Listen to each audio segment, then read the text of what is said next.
What is up, guys? Sorry, we're kind of like bouncing around in between channels here a little bit right now. I noticed some issues because we started late. It's all our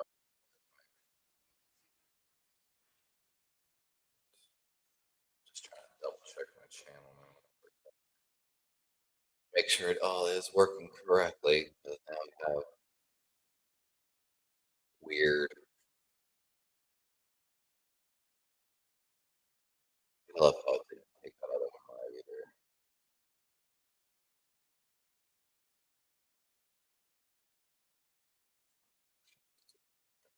Yeah, crazy how I move all that stuff around. I'm still having to move stuff around. Ended up going like live with StreamYard last minute.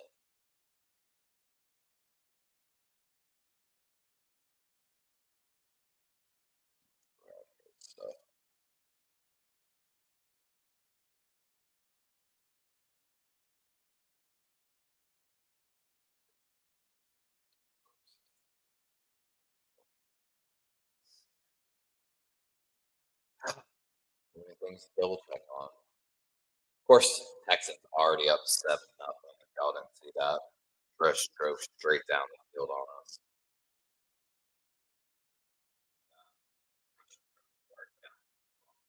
Making sure that my audio is coming in. I appears that it is. Uh, there we go. Crack one. And check in how we're doing in our fantasy football. That red zone alert already. I love how Game Pass is just even so much further ahead of me. Already has the kickoff return. Of course, if the Texans do beat the Ravens, it would be the first time in 8 games. I think Texans are 0-8 in Baltimore.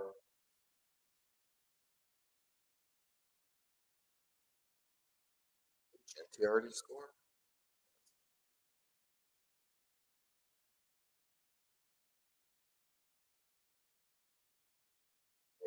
Jetsy's got 5 points. Oh, the Ravens. That'll disappear real quick. All those fantasy points, that's for sure. Ravens back here for their first kick return of the game. The CBS broadcast is garbage, man. It's like looking at it, like quality, clocks, like 9:24 here. Is Keaton Mitchell finally getting activated, and I guess he stepped out of bounds. So not much of a return as Ravens finally showing Keaton Mitchell out there, but we'll see how this offense ends up turning out. Oh yeah, get on kid. Zach Orr needs to be fired, man. No, there ain't no question about it. And I don't have a lot of faith for what the offense might look like today, but hopefully at least we'll see a little more Derrick Henry than normal because it has been simply abysmal. First and 10, a little bit of a hard count there. Ravens make an adjustment. Strong right formation, 21 personnel. Going to be a run to Henry up the gut and nothing as they go off right guard. Of course, no Ronnie Stanley today as well. So Joe Notebloom getting the start out there at left tackle. Really didn't like that decision, but there wasn't really many options. Ravens didn't put themselves in a great situation there, in my opinion. Um, we might see Emory Jones today, maybe. I don't know if he's activated for the roster today. I'm sorry, I don't have all that information on me currently. Failing a little bit here. 4 wide receiver set here for the Ravens. Justice Hill now the back end. So again, passing down, and we do see likely, and it's going to be a little draw play. We've got a flag and run off the right side on the draw, but the flag probably going to bring this back.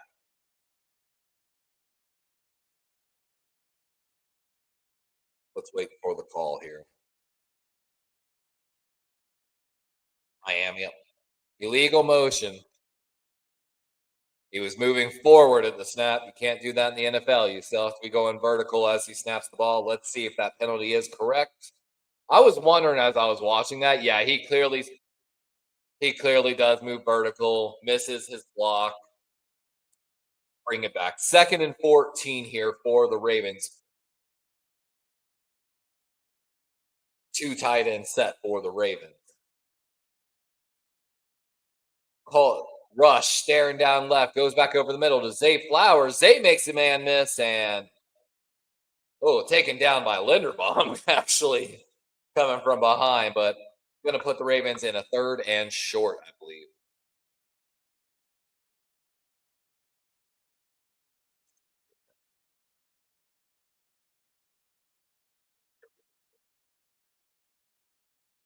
7:45 left in the first. Ravens officially in a 3rd and 5. Trips right, top side of the screen. Justice Hill and DeAndre, the lone uh, personnel left. 4-man rush from the Texans. Ball over the middle, and Mark Andrews catch it, but takes a big hit by Kalen Bullock, the safety.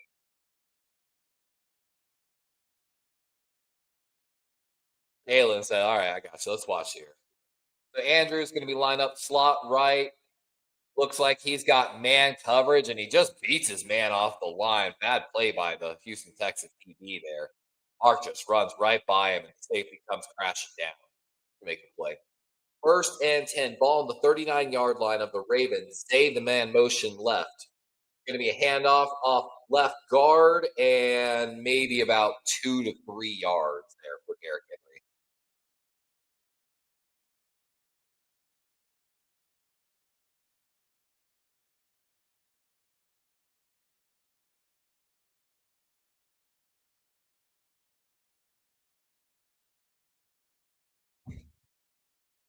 Yeah, it's not the same.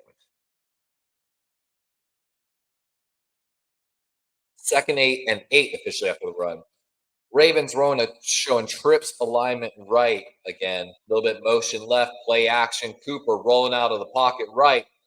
And got a man. That's Charlie Kolar with a sideline catch for a first down. Great catch by Kolar. Raven fans are all just sitting and golf clapping right now. They're like, yeah, yeah, let's. And good. Wow. Zay gave up on that route. Zay's walking at the end of that route. He gave up on it. I mean, at the same time, he knows not to bring someone, but what a catch by Kolar. And I've been very vocal about how much I like Kolar lately. Ball official on the 48 of the Texans. So Ravens across the midfield line here. Handoff going off left guard and about 3 yards on the play there. Should bring up a 2nd and 7 with 5:25 and ticking and a 7-0 ball game. Houston. A little bit of score update here. We got Jackson Dart and got his first touchdown today against the Saints. A little play action looking good there. Giants now lead the Saints 7-0 in the NOLA. 2nd and 6 officially. Baltimore going to be in a 22 personnel look here. Handoff going off left guard again and just nowhere. But the play actually came from the right side of the offensive line. Someone just let their guy shoot here. Let's watch here.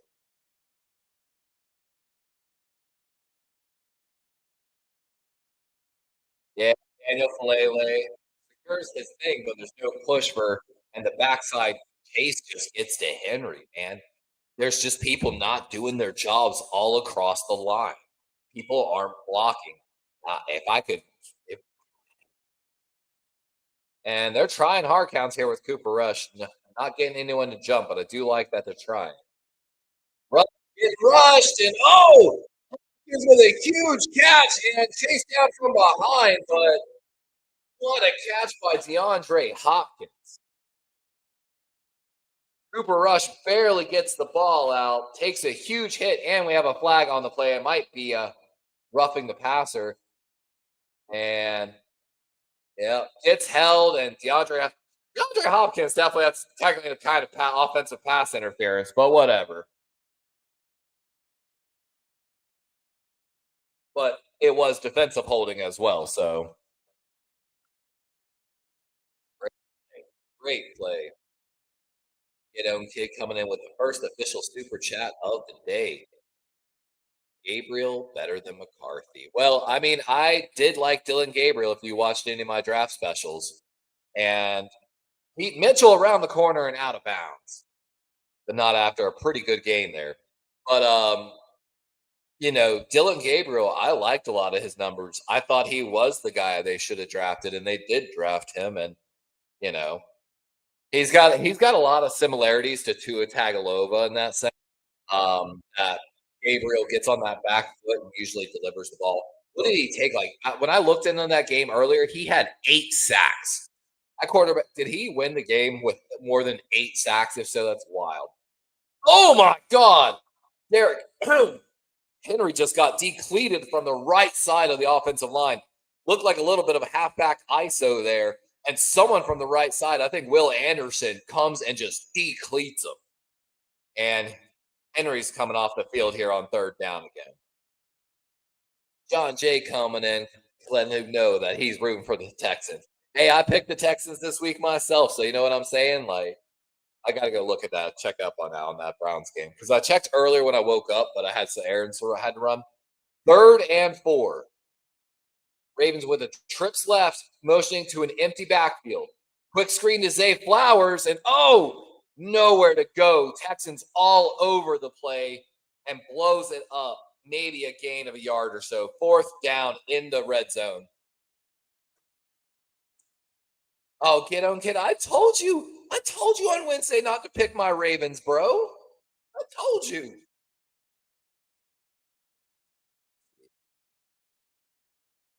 Vikings did end up winning that game 21-17. I never actually saw the final score. Let's take a look at the stats for the Browns. 19 to 33 for 190 yards, 2 touchdowns, no interceptions, 2 sacks on the base. I don't know what the heck I was seeing this morning. Carson Wentz, though, getting a little bit of a career revival out there in Minnesota. Must be something with that Minnesota offense. Oh yeah, the Texans O line is cheap. They are if I remember correctly, get on kid. I had the PFF stats up earlier. They were the 6th worst offensive line in the NFL coming into this game. But here's the problem. Yes, they are one of the worst defensive lines or offensive lines in the NFL, but the Ravens have no pass rush. And even though Kyle Van Noy is back, Kyle Van Noy is a super mid as the new Gen Z alpha, whatever the fuck the youngins are. 6'7", bro. 6'7". He's mid. He's mid. Namde Matabike and Travis Jones were a huge part of why he was getting a lot of those sacks. And also the system and the stunts that were run by Mike McDonald, which have slowly gotten figured out over the past couple of years. And it's also why I made sure to get ahead of this story on Twitter. The Ravens have, I think, 3 sacks in 4 games, like something like that. We have absolutely no pass rush. And especially the outside linebackers are not doing anything to help themselves in that regard. Just one-on-one in a certain sense without like fucking a stunt helping them get there, or are pressured or they're just literally bringing more people than blockers, and a quarterback like Anthony Richardson doesn't even see it coming. If the Ravens even do get some sacks this game and they quiet that narrative, we have to examine it in a rational manner. And that's why I already got ahead of the story. The Texans O line is the 6th worst pass blocking O line in the NFL out of 32 teams. So, and yeah, Wentz is buns without Addison Jefferson. Yeah, I watched some of those carries. Like one of those catches by Jefferson was wild. Definitely should have been a pick with most wide receivers. But I don't know, man. I already don't like what I'm seeing from this Ravens team, to be honest with you. Like,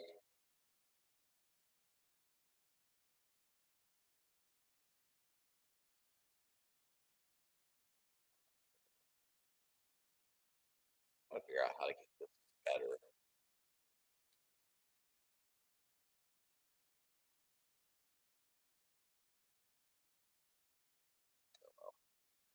I was hoping there was a better way to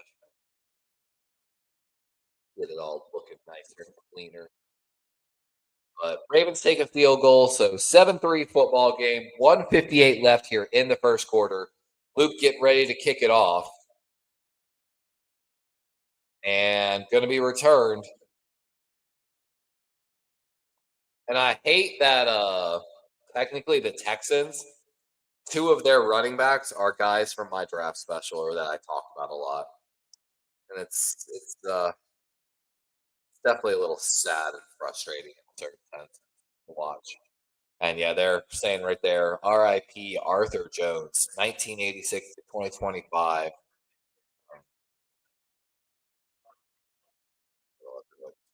Put on audio. Try to get me banned.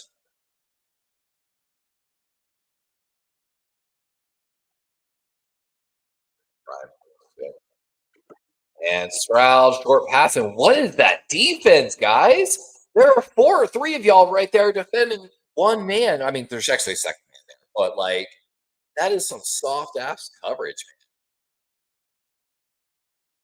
Oh, get on, kid. If our season could be over way before we even get to play a game against y'all, which is wild because we played y'all so late in the season. Like, who knows, man?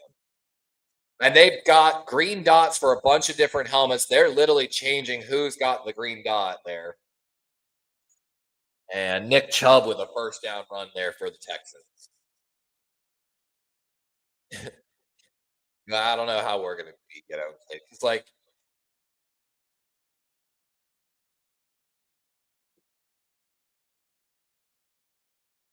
let's see, Eddie Buchanan's out there. Jerome Simpson's out there. We got a Jerome Simpson sighting finally with a Roquan injury.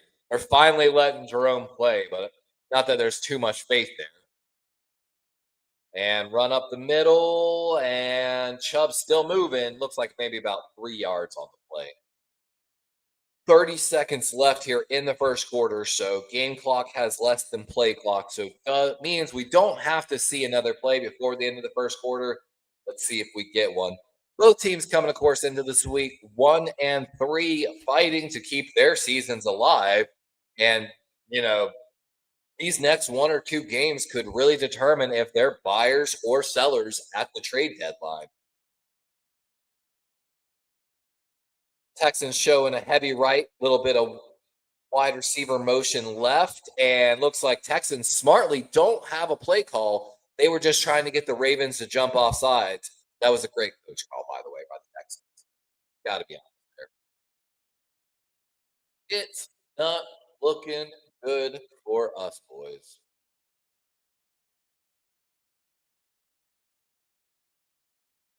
I always forget how StreamYard works a little differently than everything else in a certain sense. Too bad I don't have any good media assets.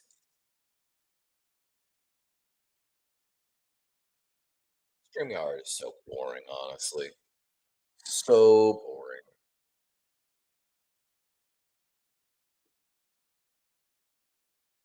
And I barely even wanted to call this game because I'm still struggling with my voice in my throat because I just don't take a break ever. Like every time I'm like, Tuesday, I shouldn't do a show. Oh man, dang. I really need to talk about how bad this Ravens loss was, like how bad the coaching was, how bad the play calling was. I wish I had an easy and good way to go back and like look at the plays that were already happened. Like what I would give for access, like an NFL boost where they can actually like really just neatly, nicely rewind that on the tablets, zoom in, do whatever. Like, but also, I got to have another TV to do it because I find myself constantly going back and being like, look at this, look at this, look at this. This guy stopped running. This guy stopped blocking. What the fuck was this block? Where was the help here? Like, what is with this route concept? Like, there was like, kid says, quit tanking. Steelers need that top 10. I mean, how y'all playing lately? You heading to the playoffs, homie. You should be happy, right? Right? See how we're going across the NFL right now.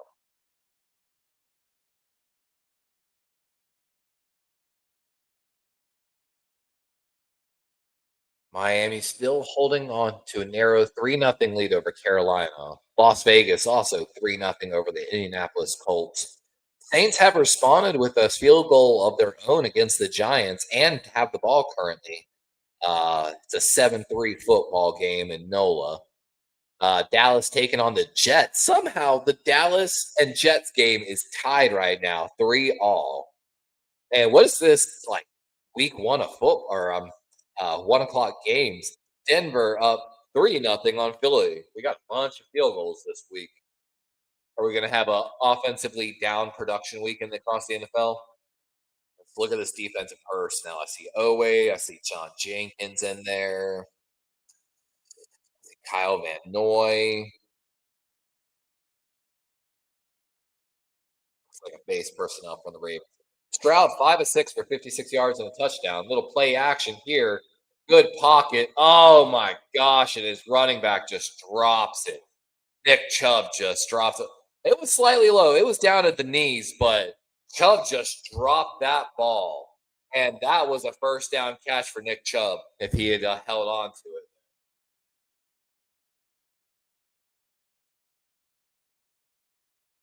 Tough one. Tough one. You know, because I'm watching it multi-view. Busted Fields is the worst start. Yeah, probably. Probably, actually. If I had easier access to go to all my tabs, I would definitely go to PFF and check for you. 3rd and 7, and Stroud over the middle. Now, you got to admit that was just a great throw to Dalton Schultz. He stepped up in the pocket and delivered a rocket in between two defensive players here. And Kyle, bro, get in there. I get that he was like coming on the stunt and he tried to jump for it, but if you actually didn't stop and you went for the quarterback, you would have been in a better position to block that. No, stop. Get Kyle Van Noy off this team too, man. I can't believe we signed him. And big run off the right side. Is that Woody Marks? It is. The former USC running back, one of the best pass catchers in this draft class. And Texans got a really good pick with that young man. I'll be honest with you. He's going to be, oh, we got a touchdown in the Colts game finally. Good shit. And like, look at them just manhandling us on the outside. I think that was Kyle Van Noy getting robbed there. And Stroud on the left side, and that's a first down catch to Knoll, the first, or I'm sorry, not first round, but the draft pick out of Iowa, the rookie. And Knoll working on Kenyon Martin there, and Kenyon just too slow, man. Not getting there. Or is that Tampa? No, it's Kenyon Martin. Actually, 2nd and 1, so they rolled him a yard short on the catch. 7-3 with 13:25 left here in the second quarter. Texans believe they're knocking on the red zone or at the red zone, just outside. And handoff up the middle, huge hole on the left side. And Woody Marks with another big run. We've got a flag on the play. And it's going to be a hold on the offense. And that's just such bad defense. Teddy Buchanan just running into his own guys, man. You need to flow over top, not run into your guy when you're coming across the field like that. Trying to get in that gap.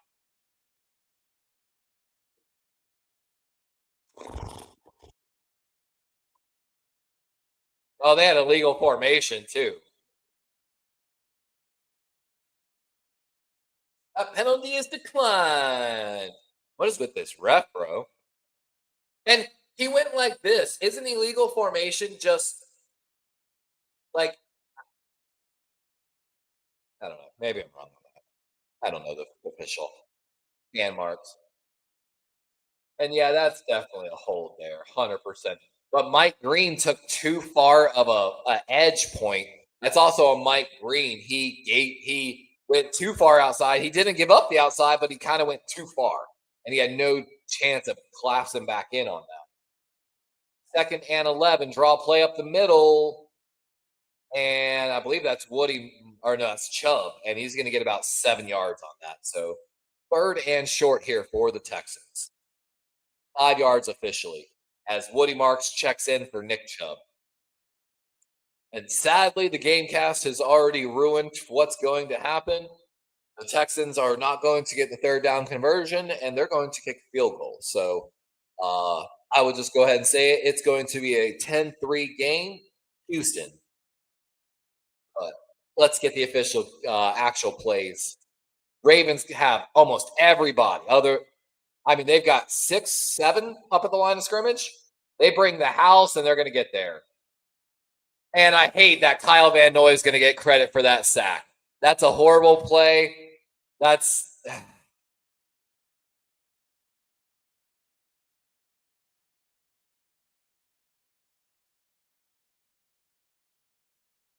and like they're saying, that's a Boston Cup protection. That's not on Kyle Van Noy. And I hate we're gonna have to sit there and listen to all that and like, oh no, Bebop, we do not have this. I don't even care to win this game, to be honest. And I really hate that we even got the sack because, like I said, they're gonna be, yeah, bro, yeah, that was great. No, that was a busted coverage, bad quarterback play right there. Like, that's why I already got ahead of that narrative on Twitter a few days ago. I already knew.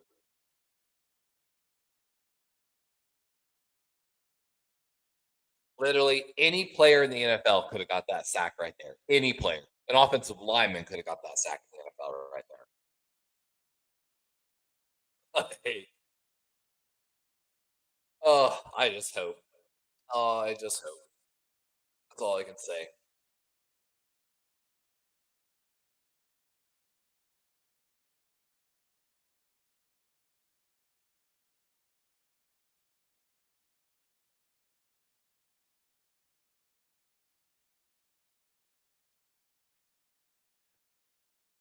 Don't bark at your boss, guys. If you learn anything from the Allstate commercial, you shouldn't bark at your boss. It's a Planet Fitness commercial. It is. Yeah, I'm getting big, man. That's for sure. Stretching out the shirt finally. Oh, I do need to do some more planks, to be honest. If a company's putting out ads, they're struggling. Planet Fitness is struggling. I heard that Planet Fitness is going to be getting rid of the lunk alarm. Is that true? Kind of feel like it almost needs to happen in a certain sense. But what do I? Bro, I wanted to believe in Bryce Young, but like, nah, it's just not happening.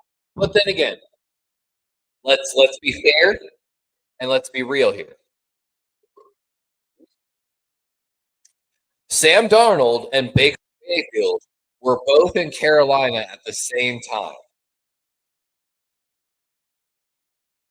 Have you ever wondered what Cam Newton would have been like if he didn't go to Carolina as a rookie? While I admit Bryce Young does look bad right now, I hate to say it, Carolina has shown a near like voodoo curse level of how bad they've ruined quarterbacks over like 20 years almost. Like they're almost as bad as Cleveland in that regard. So yeah, David Tepper, like kid, I had a thing called PRP Project Rebuild Panthers at one point where I wanted to get a because I know Panther fans hate David Tepper as well. So I wanted to like get a bunch of Panther fans together and basically kind of like crowdsource, like use everyone and be like, hey guys, like let's all be scouts, let's all do this. We got to fix them somehow, right? Yeah, and what's sad is I can say because I've been to them pre-game tailgating at a Carolina preseason. I'm sorry, tailgating at a Carolina Panthers game is still a better tailgating experience than going to a regular season Miami game and tailgating. And I can say that because I've been to both. Like, my girlfriend was legitimately, we were talking the other night. She's like, I really thought about buying you tickets to the Miami Dolphins game because we play in Miami this year. And I literally was like, don't do it. Don't do it. It's a waste of money. Please don't buy them tickets. Cooper cut rush over the middle. That looked like it hit the ground. Yep, and it did.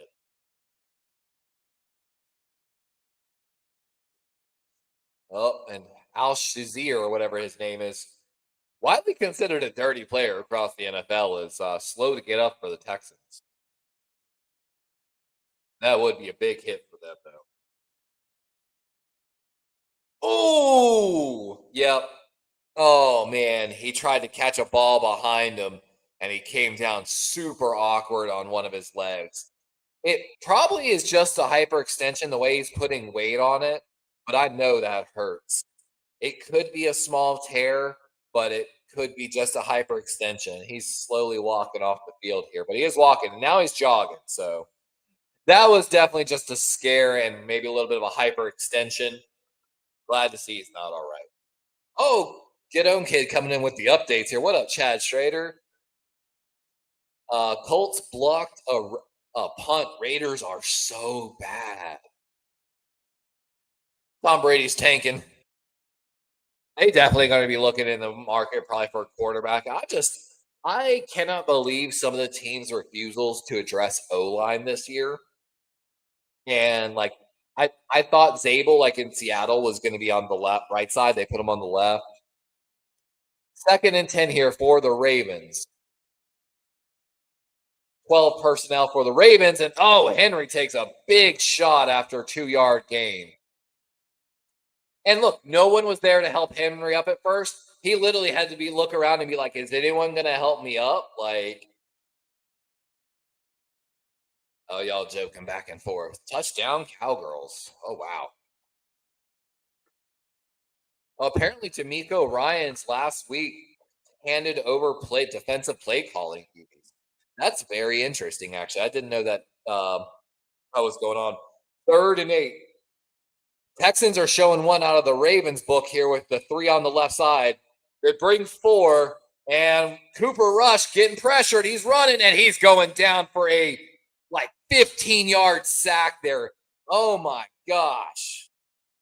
And they just basically took one out of the Ravens playbook. They ISO'd on the Joe Notebloom with Will Anderson. They lined up all other 3 defensive linemen from the left guard to the wide 9 on the right side. And they gave Will Anderson that little island against Joe Notebloom. Ravens chose not to help Joe Notebloom.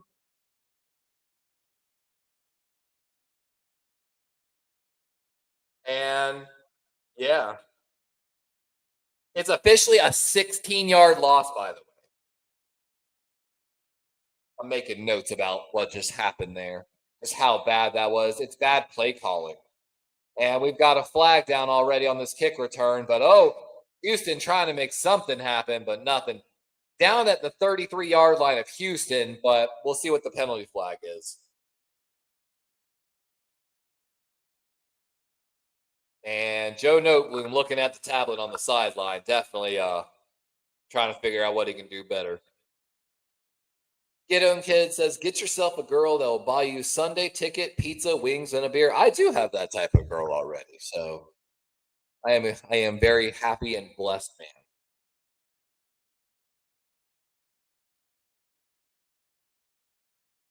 Let's see what the penalty is. Illegally going out of bounds kicking team. The 5-yard penalty. And they're going to re-kick it. Wow.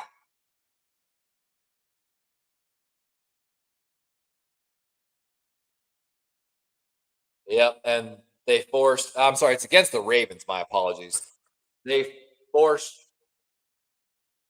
Oh, okay. No, it is against the Texans because he made extra contact after he pushed him out of bounds. So once you push him out of bounds, you can't push him again. You got to let him back in, and they have to get back in as fast as possible. So Stout going to re-punt this ball now on a 4th and 29. Why did Stout look like he just put his hands on his head like he's worried? That's not a good sign. And he's right on the back of the end zone. He's worried about a block. They choose not to block, though. They're putting extra people on the kick return. Oh, my God. It's a shank with a backspin. Oh my God, what a horrible kick by Jordan Stout. He put a backspin on the ball that landed by Stout, backspin on own side of the 50. Like, this is just bad football all around by the Ravens. And again, it's showing in the coaching. Like, oh, the Ravens are playing lazy. I'm seeing players give up on plays already. Like, oh, it's not a good day. But you know what? That's why I'm here because I knew this could be a horrible game for Baltimore. That things could go really bad. That my Ravens are more than likely going to look really bad today. But I'm not the type of guy to run away from that. Some people would literally be like, man, I don't even want to watch this. I don't even want to deal with this. But that's when you have to really face the truths the hardest and really, you know, if you say you about it, you got to be about it, right? But I've been critical of this coaching staff for a while. Monken's the only one that I haven't been critical of, but that I am now very critical of. Um, gotta love how the Xbox. I notice how my Xbox apps open and it's like stuck basically. I thought you were exaggerating, bro.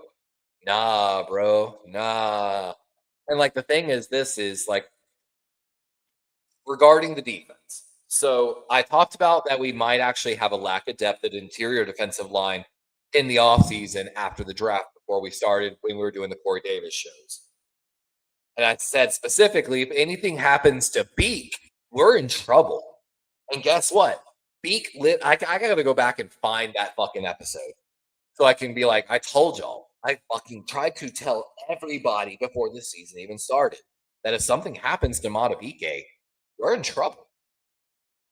And Travis showed he wasn't really the answer either. And I love Travis Jones. But and then the edge rushers, Mike Green was Odafe has never truly shown. Odafe finally had a digit sack season last year. But again, just like Kyle Van Noy, it's a lot to do with the stunts and the other stuff, like Matabike bringing pressure up the middle and being able to do a pick and pull kind of situation, like over exaggerated numbers that helps with a great defensive system. Like I think we were one of the only teams that like had like 11 players with a sack or something last year. It's a very systematic thing. And Stroud was able to get the ball away, and then we had a bunch of corner injuries, but whatever. We were supposed to be able to be deep enough for that. Um, we really didn't address that third safety position, which is one of the most critical positions, in my opinion, on the defense. Yeah, I even treated that way in Madden, bro. Like, you got to have three start safeties.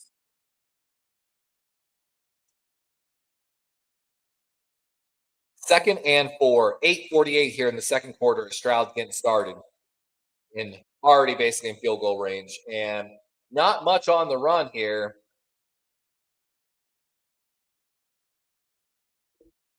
They're going to give him a 1 yard gain. So third and what's that going to be like 4? Third and 3. And Woody Marks coming in for the Texans. They're pass catching back. Wow, by the way, Miami up 17 nothing on Carolina right now. Indianapolis now up 14-3 on Las Vegas. The Giants now leading 14-3, and Dallas up 10-3. What a week of games already. I know I picked Giants. I'm pretty sure I picked Miami to win as well. Stroud, all the time in the world, going to run for it. Great blocking downfield by Woody Marks. He's going to spring him. And I think that's a touchdown. A huge, like 30 to 40-yard run by Stroud with Woody Marks, huge blocking downfield.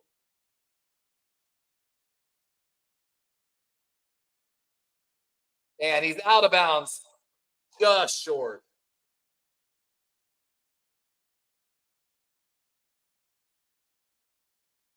God, and if you don't know, Woody Marks was one of my guys that I featured on my draft special that I really fucking liked.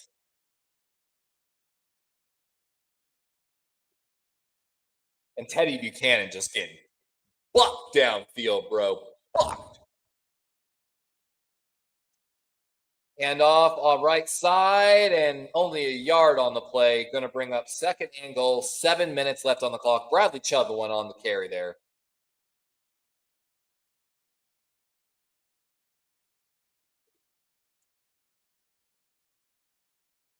And like they're saying, even before the injuries, the Ravens were not playing well. Yeah, thank you. Say it louder, broadcaster, whoever the hell you are in the CBS Sports broadcast booth. Say it louder. Say it with your chest. Hey, you know, get own kid. I was not a Justin Tucker guy. Like the moment them allegations came out, I was cracking all the jokes, and I said, "Yeah, I don't know. He gives me weird vibes." Stroud touchdown as Teddy Buchanan's beat on coverage, and we have a flag on the play. I'm gonna guess this is against the defense, but let's see what it is. Oh, are you talking about Justin Fields? Both of them.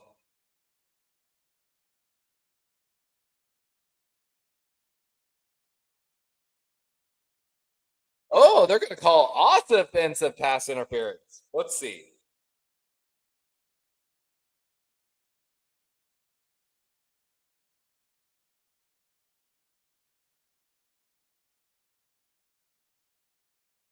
Meh. I honestly don't buy that was offensive pass interference. I've seen way worse offensive pass interference to be 100% honest with you on that. Like now, second and goal from the 13-yard line for Houston. So got plenty of time, plenty of space, plenty of plays. Both teams now two penalties, but 20 yards for the Texans, 10 for the Ravens. I'd say on. Stroud, short pass, and I don't know what he was thinking with that. And Ravens got to be careful about not getting, you know, like they're hitting, but they're not really hitting. Like I love that It, all right, let me give you another example of something I can't stand under Harbaugh recently. Last week they were talking about, oh, we got to cut the fumbles. The Ravens are doing the Raven Claw drill. The Raven Claw drill. It's 3 points. The Raven Claw. Bitch, it's not called the Raven Claw. That's called a ball security drill, and everybody and their fucking mama knows it. Like, Kenyon Martin just called a timeout because the Ravens couldn't get the defense settled.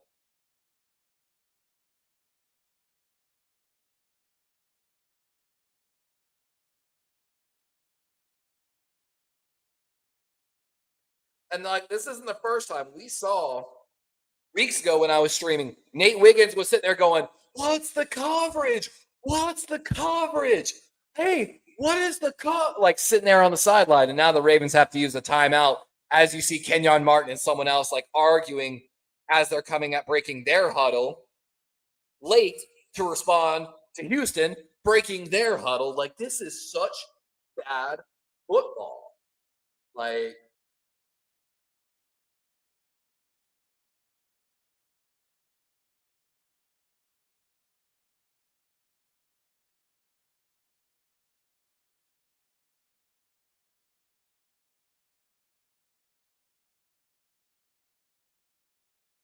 3rd and goal, and play cast is already spoiled for me what's about to happen. Stroud, great pocket over the middle, and he's got a man in tight coverage. Nico Collins with a touchdown over the middle. And Houston 17-3 lead now here in the second quarter after they make the PAT. Let's watch here. Zero pressure, like they're saying. Yeah, and there's two routes open there. I mean, yep. The safety has no idea that there's someone coming across. And this is just bad coaching, bad defense. Like,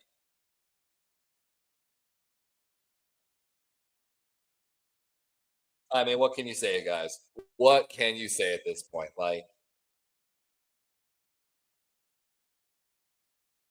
I tried to tell everybody. I told him to do it at the liquor store the other day when I went and got a drink. I said, "Hey, man, don't pick my Ravens this week." He's like, "I didn't do. I picked Houston." I was like, "Yeah, I'm telling you right now, that's a good pick. You should stick with Houston on that." Like, I picked Houston in our weekly pick'ems this week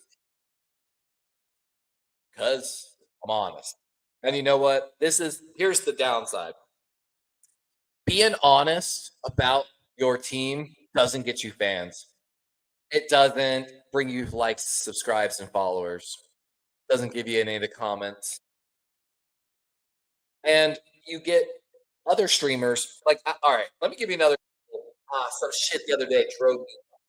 I was watching someone and they were a Ravens content creator, way bigger than me. And they were like, let's break down why, this coverage that's given Lamar struggles. All he did was explain a quarterback spy over 4 fucking minutes. That's all he did. He never talked about any actual coverages, any fucking play calling, nothing. He was just explaining a quarterback spy from a big nickel, which we've seen since the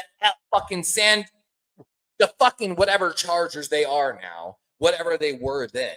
We've seen it since fucking that long ago. Like, and of course, this big fucking Raven content creator, already had 1,000 views. It just dropped it. I'm like, it's a horrible video. You explain nothing. You talk about nothing. It was literally nothing other than you fucking just trying to take advantage and basically clickbait Raven fans into it. And I'm not here for it. I think it's horrible. I think you're part of the fucking problem with and why nobody actually asked the real fucking questions for Baltimore. I think you excuse behaviors and you excuse shit and you're only critical at the very last second when the problem has truly festered over fucking years. There's no integrity in it. Shame on you.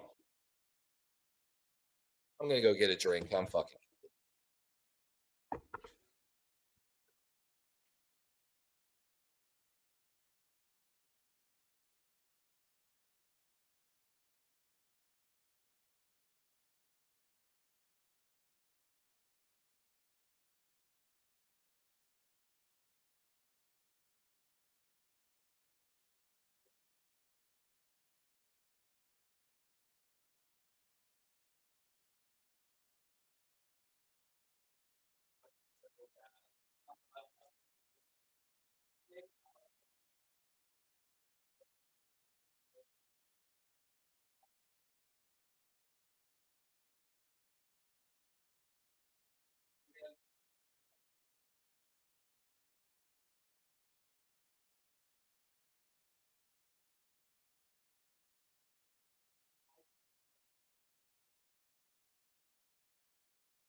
Fire them all, all of them. But you can't fire them until the end of the season because there's no point in it. There's no point bringing in new coaching staff right now. It's just nothing. No point.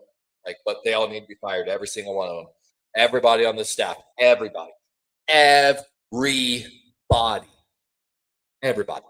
And we've got a false start on the Ravens. So back them up on their first drive. On Isaiah Likely. So that's 2 penalties on Likely now. Come on, man. My boy Likely. Oh.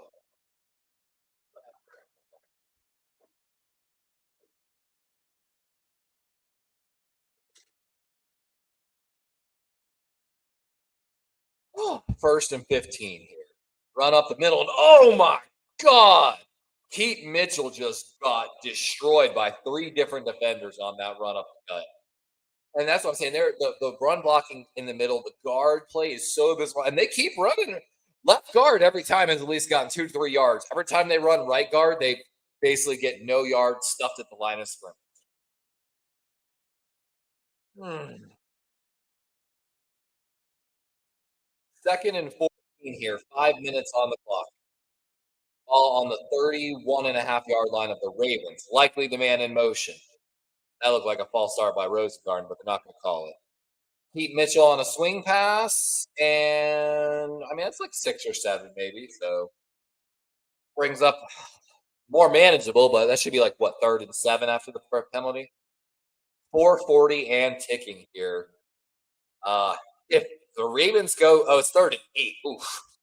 If the Ravens go out here, it's not going to be a good situation. And all those guys in the booth right now, play calling. Someone's sitting beside Todd Monk. It looks like he's doing everything. 17-3, 4:15 on the clock. Trips right. They're setting up a screen, and screen hits the ground. We've got a flag on the play. This might be an illegal. Yeah, it's going to be offensive lineman downfield, I think. Yep, and it is. So they're going to decline that penalty. Punter coming out here for the Ravens. And of course, Jordan Stout's already had a horrible punt today. I really got to start working on my punt game too, because my God, like,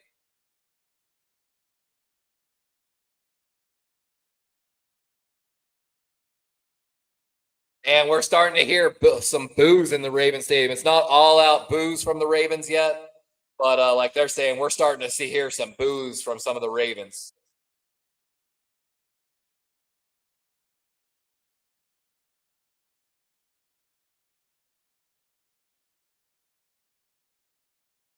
I hope they boo them. I really hope they do. Like,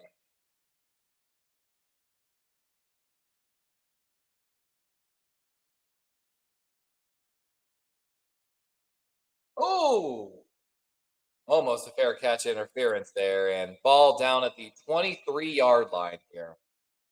So, with 4 minutes, 3 timeouts, Houston has plenty of time to run a 4 minute offense and score. And that's the ideal situation for them right now. 4 minute offense, you got equal pass run, then take your time. You've got a long field to drive, so you really can't take all of that time. And that would allow them to go into halftime with, God, what's that? 24-3, more than a 3 score lead? Yeah, 3 score lead going into halftime.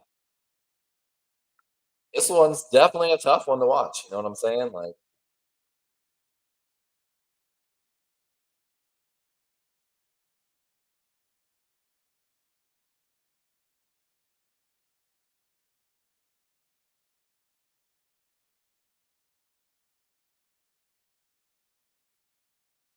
I wonder if it's actually.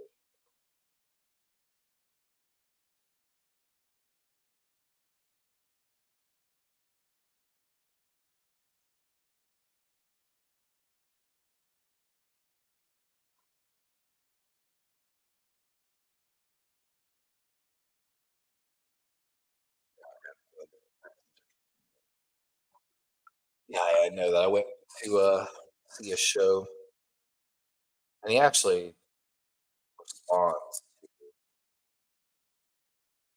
people. So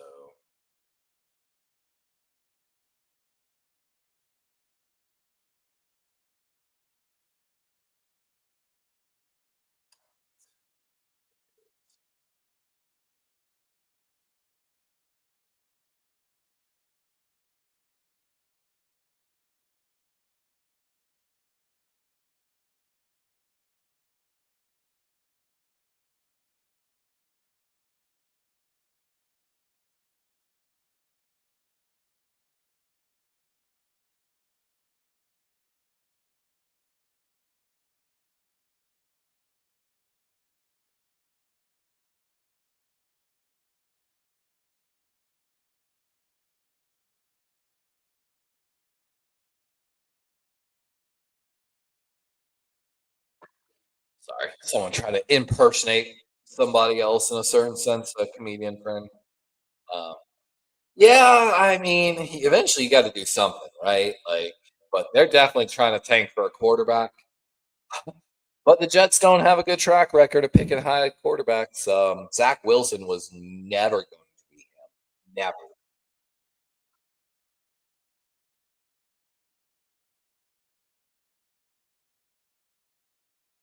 They got something from Nicholas. Here comes Houston's offense again. Ojabo out there on one edge. Jet sweep, and oh, woo, Nico Collins almost breaks a big one. It's shoestring tackle, but not till about 9 yard gain. Officially 8 yards, so clock is ticking. And Ojabo absolutely just blows his containment assignment there. Like, dude, there's a jet sweep coming. How are you not going to respect the jet sweep, Ojabo? Like, a fucking high schooler knows, hey, maybe I should check that jet sweep first.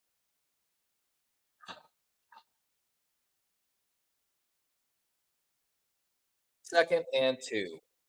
Handoff going right side, and Chubb breaks through a tackle. Would have been a loss, but ends up being a first down gain. 3:10 and ticking here. Tick, tick, tick, tick, as Boomer likes to say, and watching Tavius Robinson get pushed around there. Ojabo coming in on the backside is just not looking good.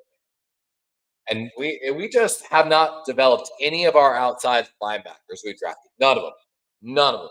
Since Terrell Suggs left, we have not developed a single outside edge rusher. Like, name one. Pass over the middle, and that's going to be a gain about 6 yards for Christian Kirk.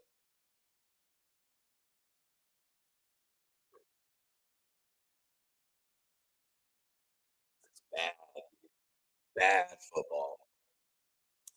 Aaron, I'm glad you said that, kid. Aaron Glenn, I hate to say this. I like him as a person. I'm not knocking him as a coach, but he should have never been hired. That was never the correct hire for them. Like, just, I don't understand. Like, so would not be surprised, but he should have never been the hire there. I think he might be a great defensive coordinator, but that's a bad organization. They just make bad decisions. Coaching, quarterback, like you name it. Like, wow, the Texans actually let it go down to the 2 minute warning. They did not take another play, even though they had plenty of time to. That's interesting. Ugh, I mean, I don't even know what they know we're gonna be able to do. Like, I hate that Kyle Van Noy even got a sack on a like a blown protection.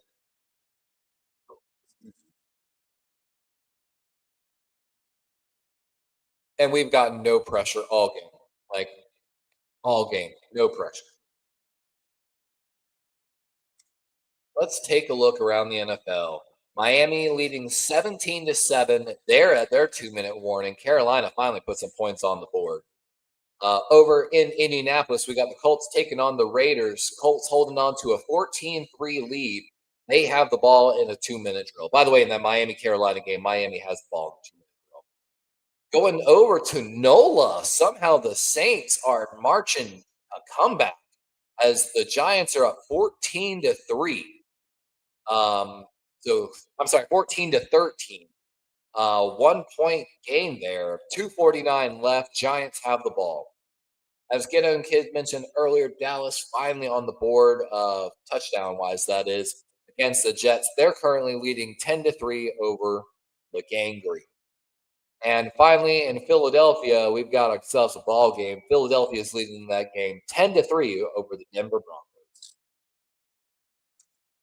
Not bad. Not bad week of football so far.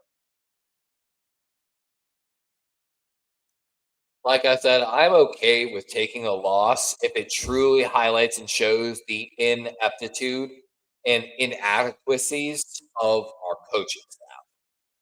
And I know that might be hard to stomach as a football fan and as a Ravens fan, but sometimes you have to look at the longer picture. And I've been trying to look at the long picture since we won a Super Bowl because Ray Lewis was retiring. And I knew that Harbaugh was not the coach to get us back there, and he's never gotten us even close. I don't think we've ever even made it to the conference game ever since Harbaugh, since that Super Bowl, right? Am I wrong there? I think it's always been wild card or divisional round we get knocked out. Whatever. 2-minute drill here for the Texans, up 17-3. Little play action rolling out right, and oh, bad ball by uh, Stroud there. Woody Marks had no chance of catching it. Maybe Stroud was just trying to get on to the next play since nothing was open really. Save some time. Why are Lamar and Tyler Huntley laughing and smiling right now? We're down 17-3, man. I don't know. I just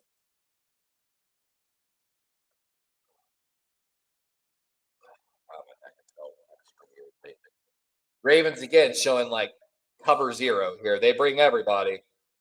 Stroud does not get away from Kenyon Martin, but we've got a flag on the play.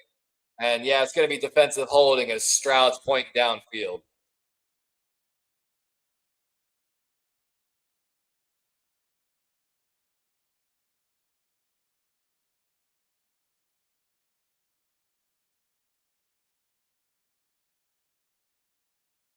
Oh, he was offsides before he even blitzed. Come on.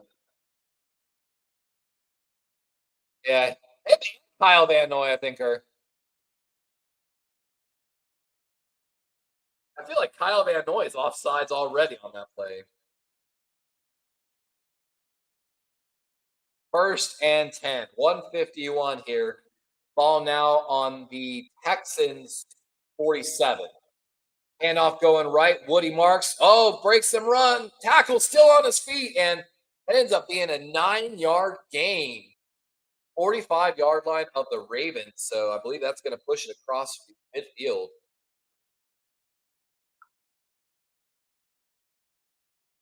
Get on, kid. You're not wrong there. Actually, no, get on, kid. You're wrong. You're wrong on that. Oh, yeah, we did make it to the championship in 2023 to lose to the Chiefs. You're right. I'm sorry.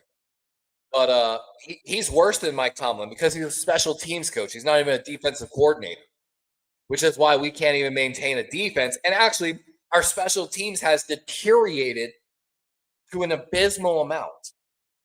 Ravens bringing pressure.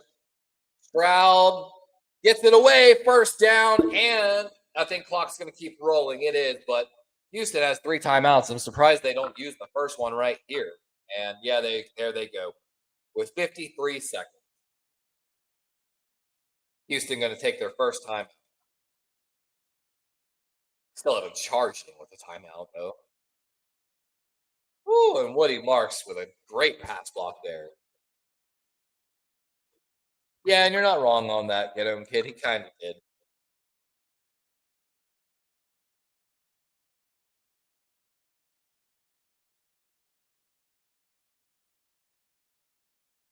My gosh. Houston has 99 passing yards, but they also have 99 rushing yards, right?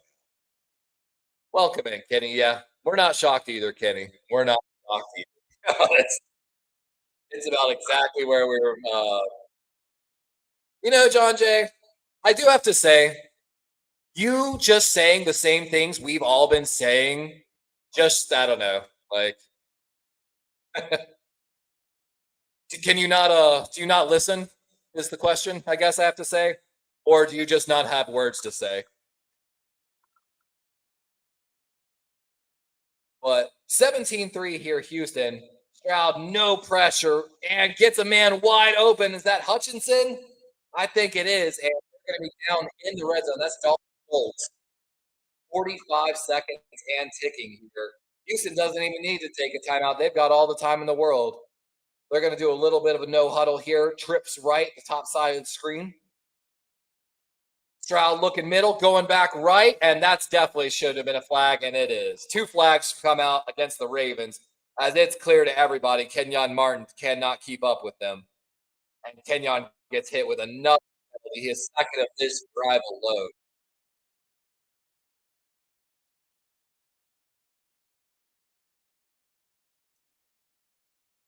Like I've been saying, fire everybody. Everybody. And that's so clear as day. He just running straight through. And look at Harbaugh. Harbaugh is like, what? What? Harbaugh has that look like a baby deer. Harbaugh looks like Bambi watching his mom get eaten alive. First and goal, fade route. Oh, and a back shoulder catch on the right side. Hutchinson with his second touchdown of the day for the Texans. Tampa never even saw the ball coming. The young second year player getting some more looks on the outside and plays it well, but just never looks back for the ball. And Stroud delivers a great back shoulder ball on that front pylon. That's just a great throw, great catch. You can't be mad at that one, honestly. Ken, I think that's what they're saying, honestly. Tyler Huntley's over there saying about Cooper Rush being in there. Because Tyler was over there kind of joking with Lamar. And with the PAT, it's 24-3 Houston with 28 seconds left. And I expect Baltimore to come out here and kneel the ball, honestly. I know, Kenny. I tried like I tried to tell Kid Own Kid. I tried to tell y'all not to take my Ravens this week. I couldn't believe some of y'all took my Ravens. Like, I know I'm with you, Kitty. I can't believe it, man. Like,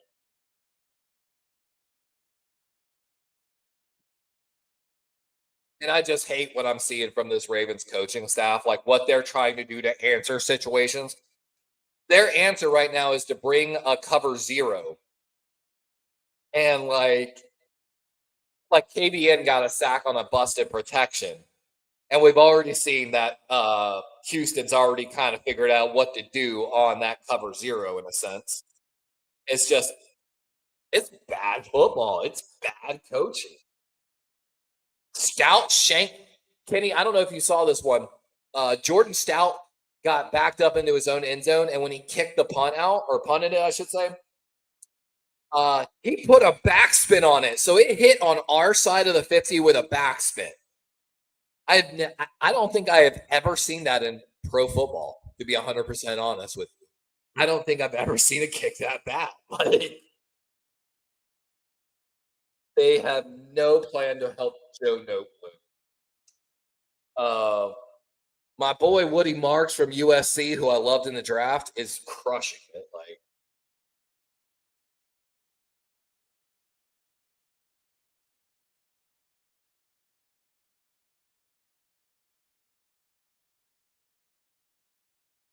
need to build me one of those bars, like the Kilted Texan guy.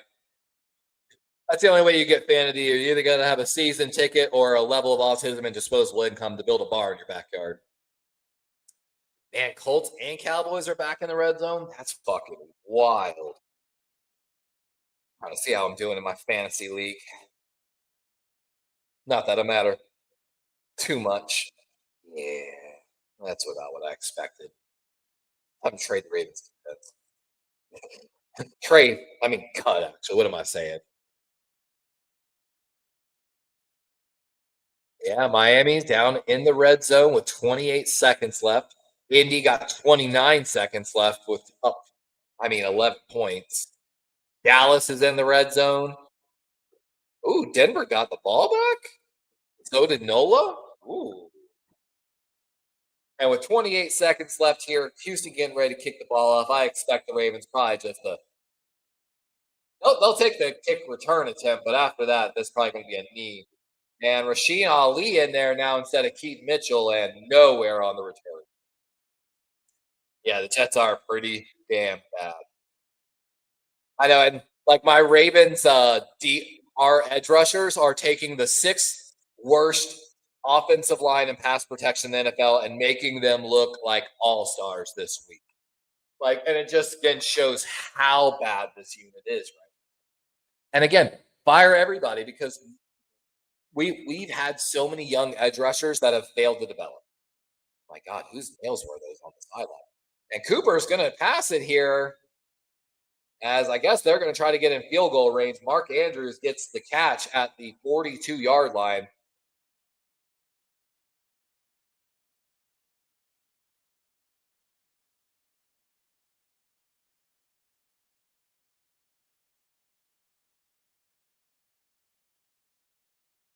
And like that's one of those ones, just like a couple weeks ago, when the Chiefs game, when I told everyone, I was like, you have to take away 21 yards and a touchdown from Mark Andrews in that game.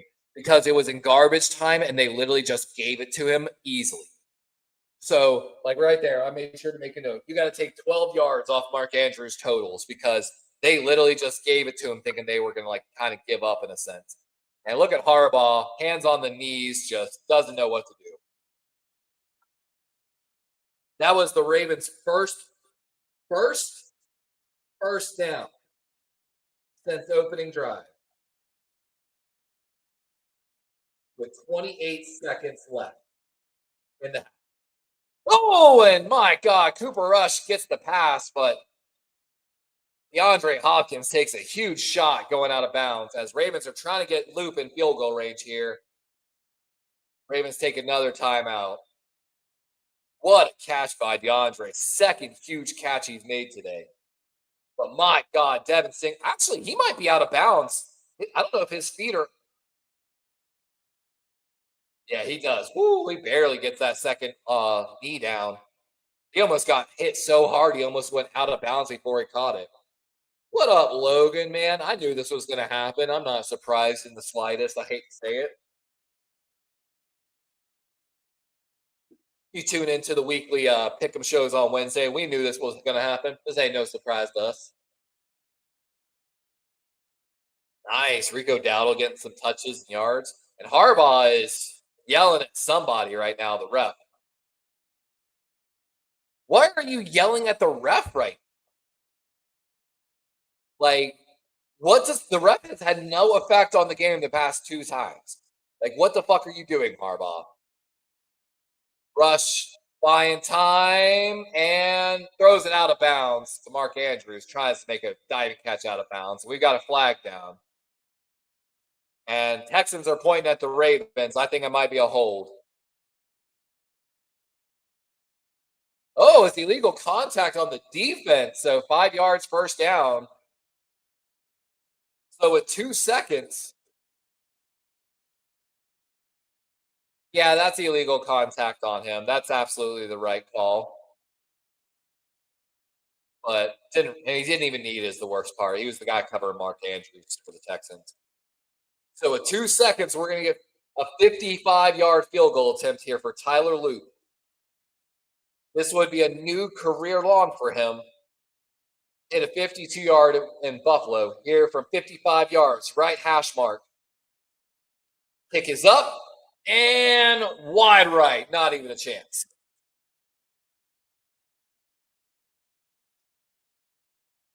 And with that, that's halftime, guys. 24-3.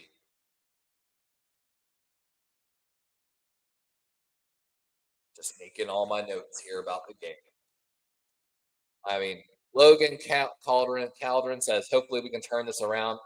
Logan, I'm gonna be that guy. I don't think we really have a whole lot of chance on it. Um,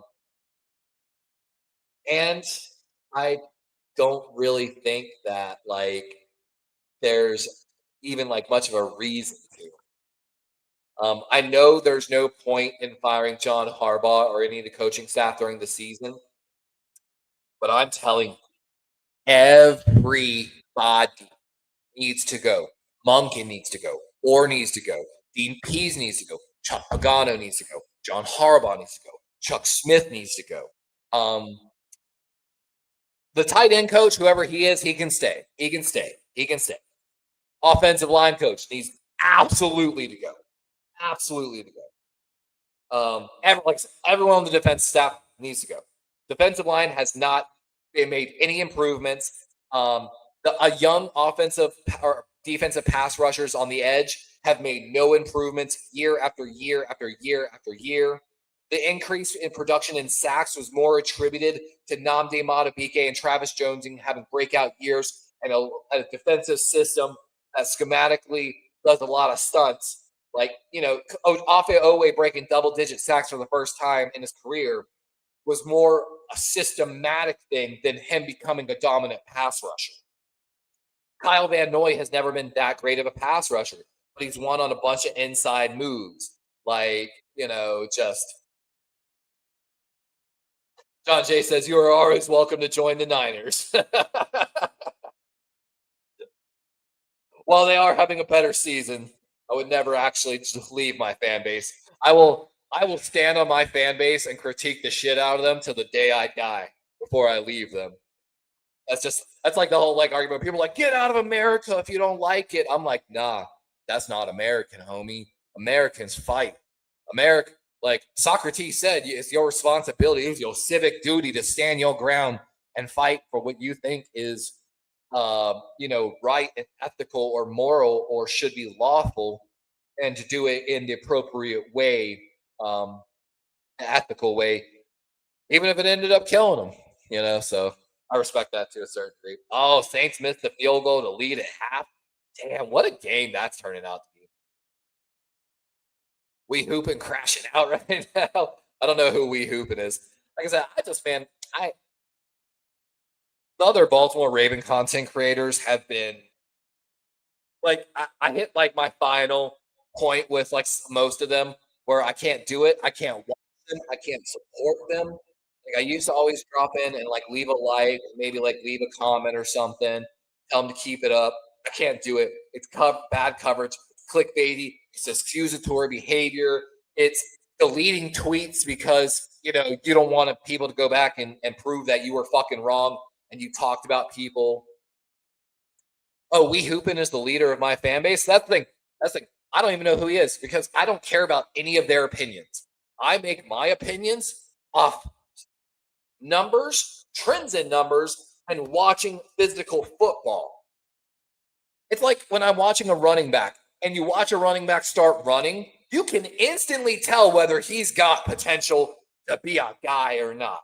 It's just in the speed, the stride length, pad level, like just a million fucking things that's almost incomprehensible.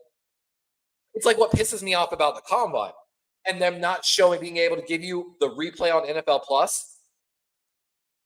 There are so many, when you are truly, truly, truly, truly fucking scouting people, there are so many fucking things, excuse my language, things to watch constantly that if you don't have the ability to constantly replay it over and over, you're not like every quarterback has a different drop depth on their throws at the combine, and that's super important. Like, yeah, Socrates was falsely imprisoned, but he did not fight. That's what I'm saying. So actually, what you're referring to, that story is called the Creto. The Creto is the story of Socrates being falsely imprisoned, and then his students came to free him in the middle of the night. They bribed a guard supposedly to free him and allow him to escape into exile.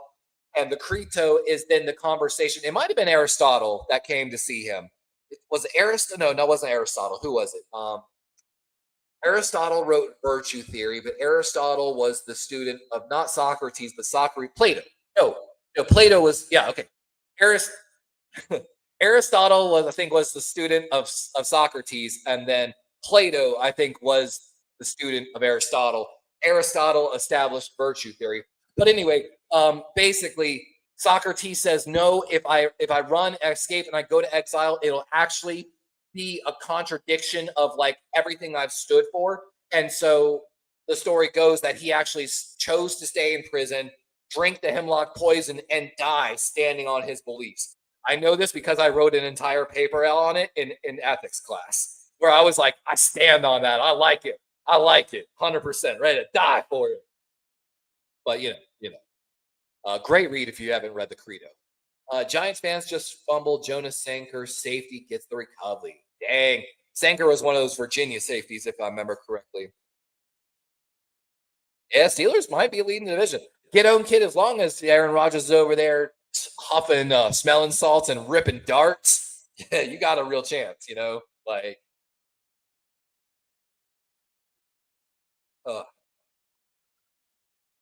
I love they're like that defense can't stop anybody. Meanwhile, there's only like 4 starters up there on the injury board. Like, I mean, there are more, but like, again, it's coaching, 100% coaching.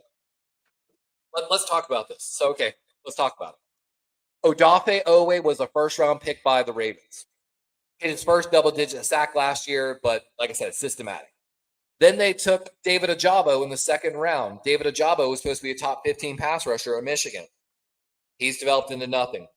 Adisa Isaac, third-round pick out of Penn State, kind of hasn't developed into anything. We drafted Mike Green this year in the second round. Kind of hasn't developed into anything. Cadius Robinson, the fifth round pick, has probably been the most promising out of all of them, but he's not living up when it's game day. And then the sixth person's Kyle Van Noy. That is first, second, third, fifth. That is a ton of draft capital over multiple years into a position that you do need to succeed in.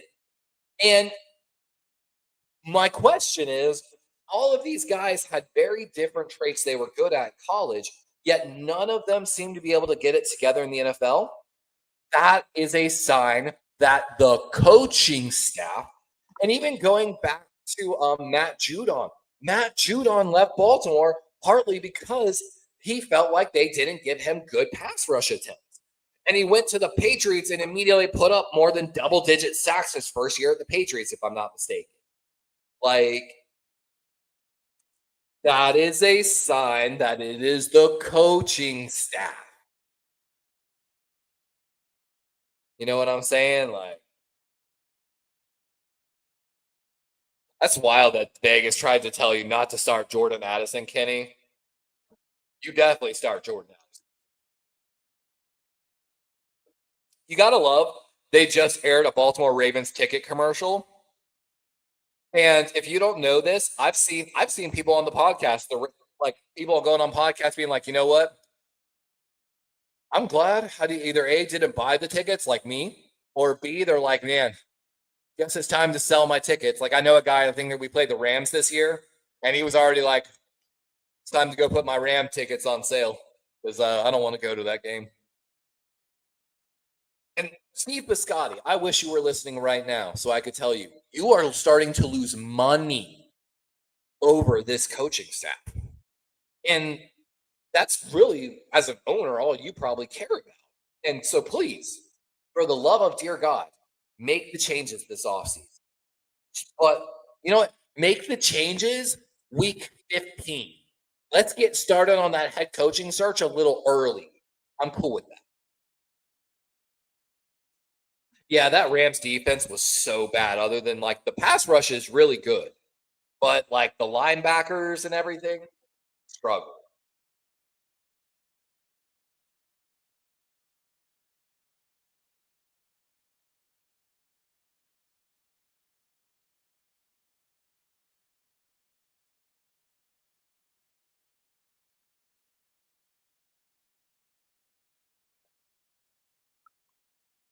Oh, it's going to get worse before it gets over, before it finishes. That's all I got to say.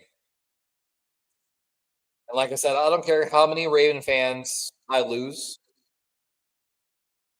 Don't care. It's always been the point of this channel.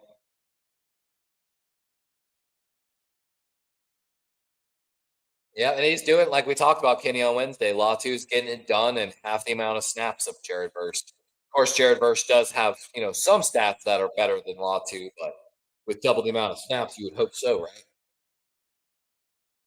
But also, it seems like Latu's not really getting used in run defense, while Jared Verse is the three down backer. So it's like kind of hard to compare him in that sense. But I can't believe Nola came back and got that lead, 16-14. Indianapolis now up 20-3. Poor Las Vegas, man. Like, but it's their own fault. Pete Carroll came in and they still refused to address the offensive line. I don't know what it is with these coaches thinking that they can like fix it, cover it up maybe with like their scheme or something. Like,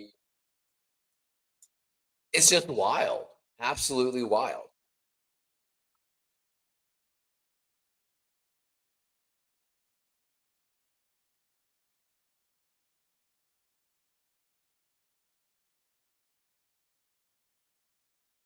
All the better games. Like there's not a lot of good games this week. Like in this first window, the only good game is Denver versus Philly, if I'm gonna be 100% honest. Late games, Seattle versus Tampa is gonna be a good game.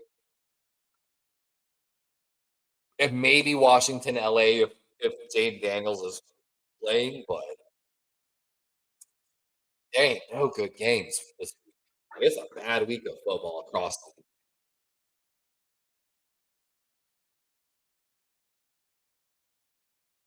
Yep. I mean, you got to protect your quarterback. I'd never do Madden fantasy drafts. Just not my thing. I don't like picking every player and like. I get it though, 100%. I feel like Madden fantasy draft would be better, like if you were playing Madden with a bunch of friends. You know what I'm saying? In that sense, but I don't know. Madden's just a trash game now. EA Sports just ruins games. I haven't bought Madden in years, and I don't plan to. Yeah, I feel you, good own kid. My girlfriend's actually playing one of the Zelda games right now on her Switch, actually. So I definitely get that. Evan Washburn and JJ Watt call this game. No wonder JJ Watt's calling. No wonder we got a halfway decent play call. And I get you on that, Kenny. When I play Madden, I just trade away my entire fucking team and just draft so many rookies.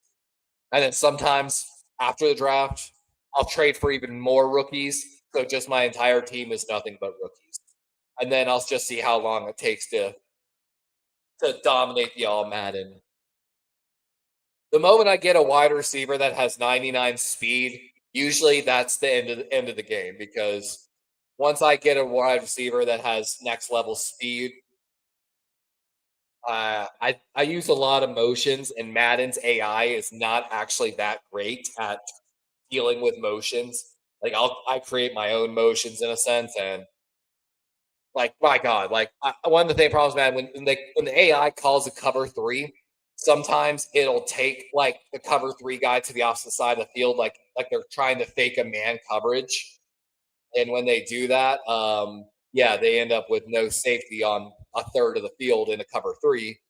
And usually, like, I'll run like slot fade or something. And if I see that man coverage, yeah, I'm going to take the safety.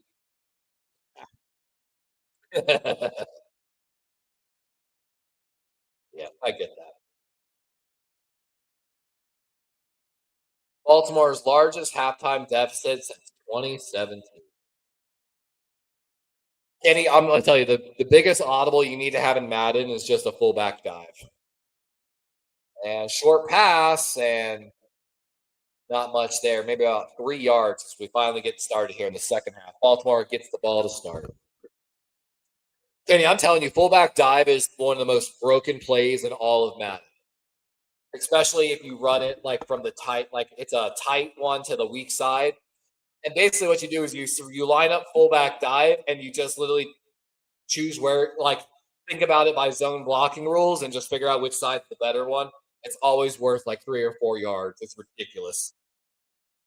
And play action screen here, and Ravens are going to lose every yard they just got on the first play. Going to bring up third and long with a loss of almost 4 yards on the play. Yeah, Kenny, my biggest thing with Madden too is just how bad the AI is sometimes. Like in zone coverage, it's horrible. The catch animations, and then of course when you start playing on all Madden and all that, the AI just sometimes is like, no, we're gonna do something like, and it'll make just absolute ridiculousness. Houston showing a double A gap pressure. They bring a safety blitz over the middle. Cooper's got Isaiah Likely for a first down as Isaiah Likely gets like front flipped, and Lassiter's wanting an offensive push off, doesn't get one.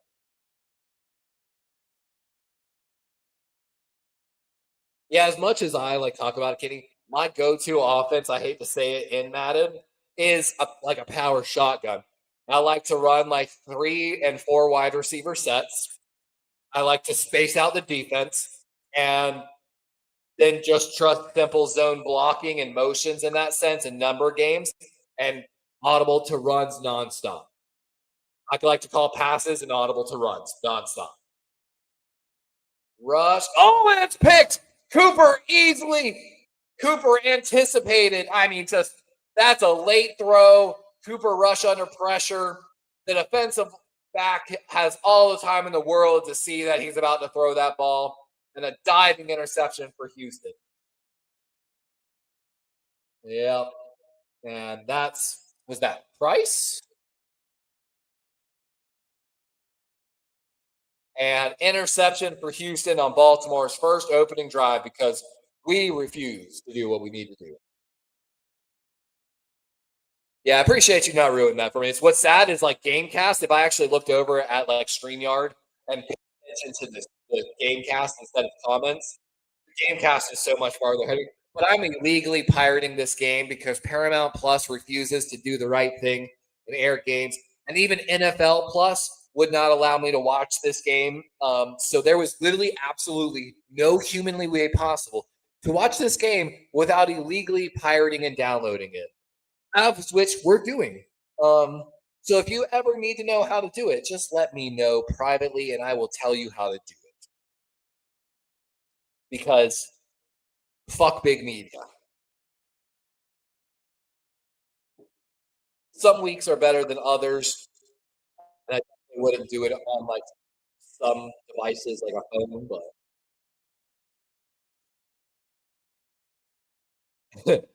David said Ravens ain't dead yet. Do have one foot in the grave though. I thought it was just an Isaiah Likely toe in the grave. Screenplay going left and a first down for the Texans. At this rate, I'm just going to go take a dab, guys. I will be right back. My God, Dallas is whooping up on the Jets.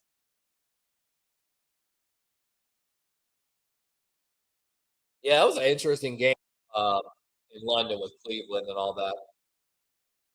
When I looked this morning, I thought it said 8 sacks on Gabriel. I was like, what the fuck? I think it's only two. Let's see here. 11:41. Handoff up the middle, going off right guard. Huge hole. And Nick Chubb, 10-5, and he's in as he outraces Kenyon Martin and Malaki Starks to the end zone.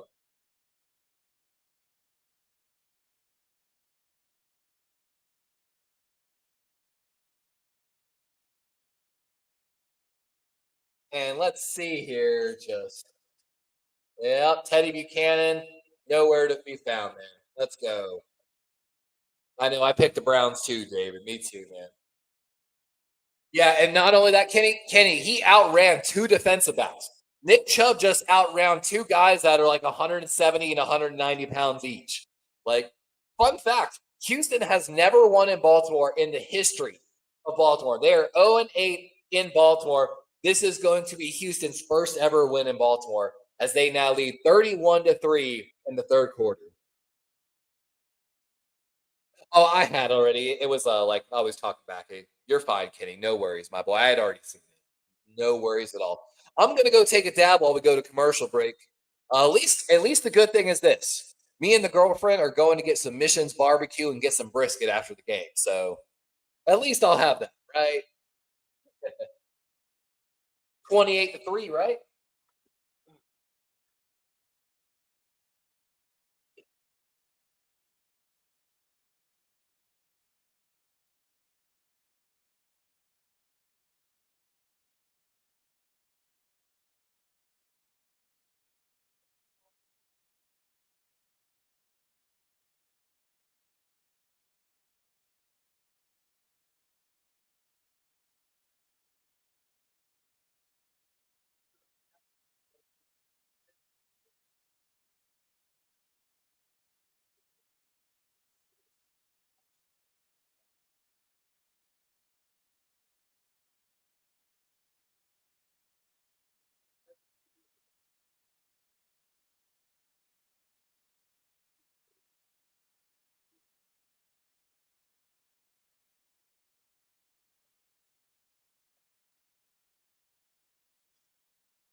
Ugh. Did we get scored on again yet? Did that happen yet? Hey, what up, Azo? Yeah, I was missing just like our entire team is. Fire everybody. Like I've been saying for this entire time. Now we can't fire until like week 15, but everybody needs to go, Azo. The, the edge coach, the defensive line coach, the offensive line coach, DB coach, Dean Pease, Chuck Pagano, Zach Orr, Todd Munka. The only guy that can stay is the tight end coach. He's the only guy that can stay. Only guy. Only one. Everyone else got to go. Maybe wide receivers coach. Everybody else got to go. Got to go. Get him out of here. 3rd and 2.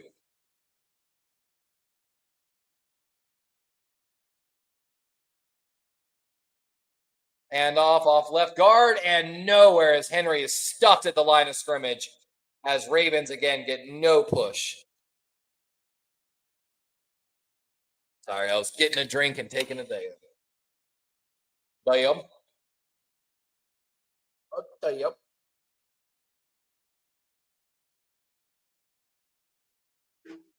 Oh, excuse me. 9:50 in the third, and Harbaugh's thinking about going for it here on a 4th and 2. And they are going to go for it. Oh, that's a false start. Yep, the Ravens false start on their own hard count. Zay Flowers did. And that's definitely going to prevent them from going for it. You know, David, I would be drinking Crown right now, but me and the girlfriend are going to get barbecue late after the game, and I always drive, so I've got to hold off on the drinking until I get home with some good old brisket, and then yeah, we're gonna have a nice long lean drink. You feel me? And then I got to get ready for a kicking workout tomorrow morning because obviously the Ravens need a kicker and a punter. Punts away this time. Finally, a great punt by Stout. And, ooh, big hit, but decent return here from the Texans here, just short of the 30. So 1st and 10 with 9:20. Texans lead. What's that, 28 points? 28-point lead. Yeah, a ransom from Ohio State was another good. There was a lot of good safeties in this draft class, actually, Kenny. A lot of good ones. Saquon with a 50-yard touchdown. Let's go. Azo said, I'm going to hockey this year. I know, at least here in Florida. Apparently, our hockey team was good last year. I don't know. That's how everyone in Florida is about hockey. We're like, wait, we have a hockey team? Wait, they won the Stanley Cup? And then Florida people are just shit posting constantly, even though they didn't know they had a hockey team. They're like, yeah, Florida owns you, fucking Canadians. Not really. Canada's better, but I am impersonating and showing what a dumb Florida man sounds and looks like. Yeah, and yeah, like you're saying, Kenny Malaki more, and I loved Malaki. It was funny when the draft process like originally started. Malaki was going like 3rd round. Like 5th round was like the ideal spot for him, which I was like, man, 5th round Milwaukee Moore. And that's how I felt like there was. And what I liked is I felt like there was a wide, like the safety classes of the past years have, I feel like, been very stacked towards box safety, like Jair Alexander, Bowman. There's tons of guys I could use as example. Um, but this year had a lot of good coverage safeties as well as those box safeties. Like it really was the best of both worlds in this safety class. Like, there wasn't like a ton of like super elite guys, but there were tons of incredibly great safeties. Like, yeah, I'm not sure why he fell either, honestly. But there was tons of good ones. But it's finally time to renew my or restart my stream. Every once in a while you gotta give it a little restart.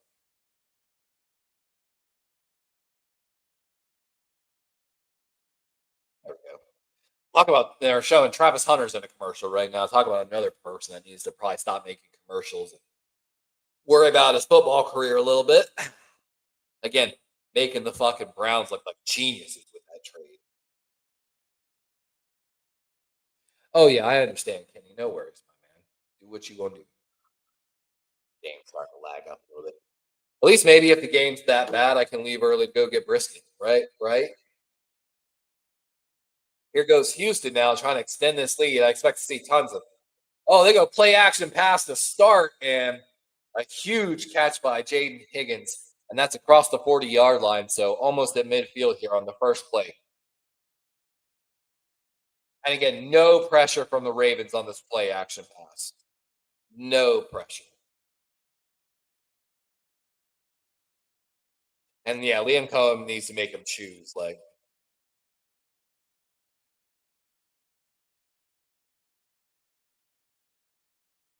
and Asa, I was talking about it earlier.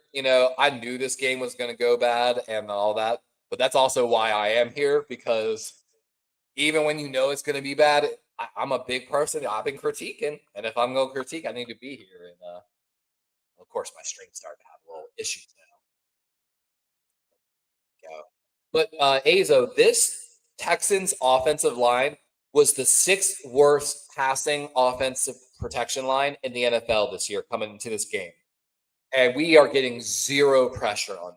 The Kyle Van Noy sack should literally not even fucking count because it was a cover zero blitz and the Texans had a busted protection on top of it, like, and missed a block.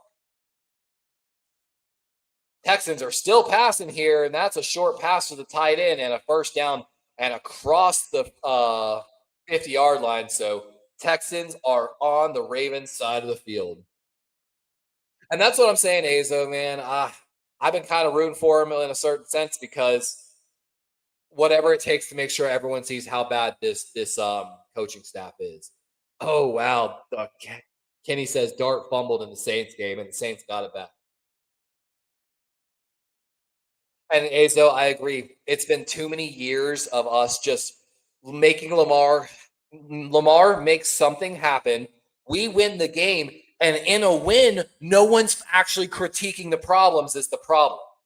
That's what's going on. And Lamar has let us win so many games, and Nate Wiggins coming out of the game seems like he's okay, but I'm guessing concussion staff says he has to go get checked out after that last hit. And so I absolutely agree with you, Azo. Colts have gone for 2-point conversions multiple times now. Wow. Let's see. Nate definitely kind of gets hit in the head by his own teammate. And yeah, he grabs his head immediately.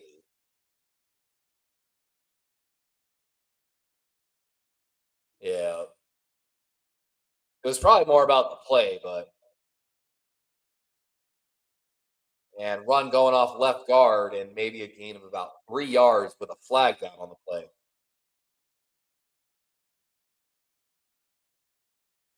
I hate how my stream's like now getting a little laggy.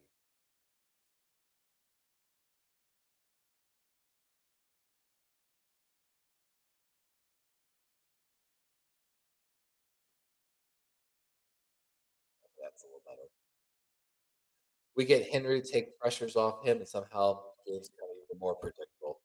And it's because it was always bad coaching. The play calling got worse. Henry does not have the inside burst that most running backs have. So it makes the play calling way more predictable. They take him out on formations. They refuse to move on from Daniel Falele despite how bad Falele is. I predicted he would get Lamar hurt. He did. Like, what a touchdown by Saquon on that wheel route. Holy crap. That was the 50 yard. That was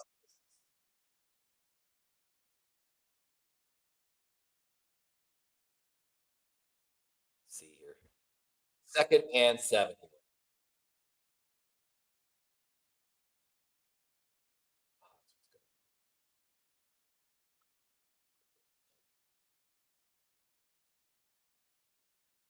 And like they're saying, this Ravens team just you can tell the locker room, the way that everyone's acting, they're not very happy.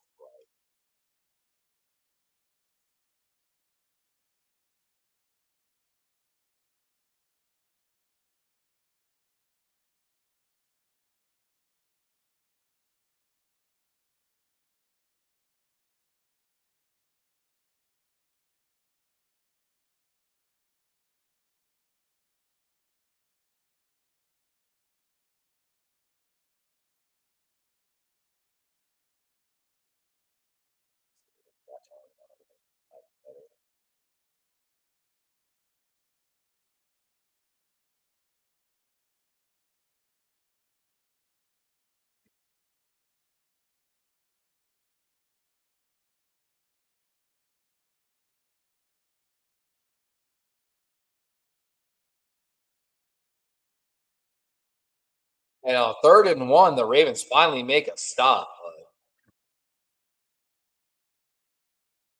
yeah, yeah, I definitely wouldn't say smart, but like I just don't.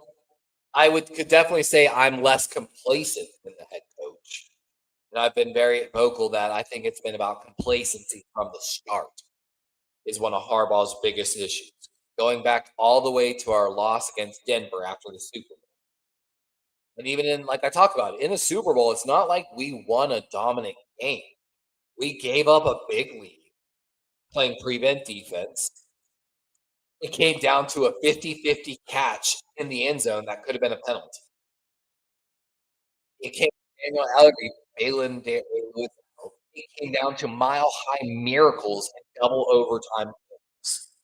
It was not like it was a amazing win. Now, don't get me wrong, it was a magical win, and it means something special to me. But right after that, we had even more issues. And then Harbaugh just let more and more problems fester. He lost the locker room, and it only got saved by our GM and future GM picking Lamar Jackson without telling even the fucking owner that they were going to take Lamar Jackson. And then Lamar Jackson, like we've talked about, has bailed out the coaching staff and made something out of nothing. And the problem is that we are so complacent that even when we win those games, we feel a certain level of comfortability in that win when we won because Lamar Jackson was outstanding and playing at an MVP level while at the. And I was very vocal that I thought Todd Monken was going to help because the key to unlocking Lamar's true potential in an offense is like Steve Young said. It was when my coordinator took my ability to run away and he forced me to sit back there in the pocket that I develop as a passer. And I feel like Lamar took that step last year, big time.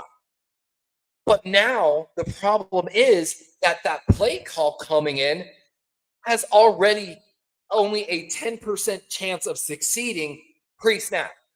And that's you're asking Lamar to do 90%, and that's not okay. That is absolutely hilarious, Azo, that they're marching up 17 business right now.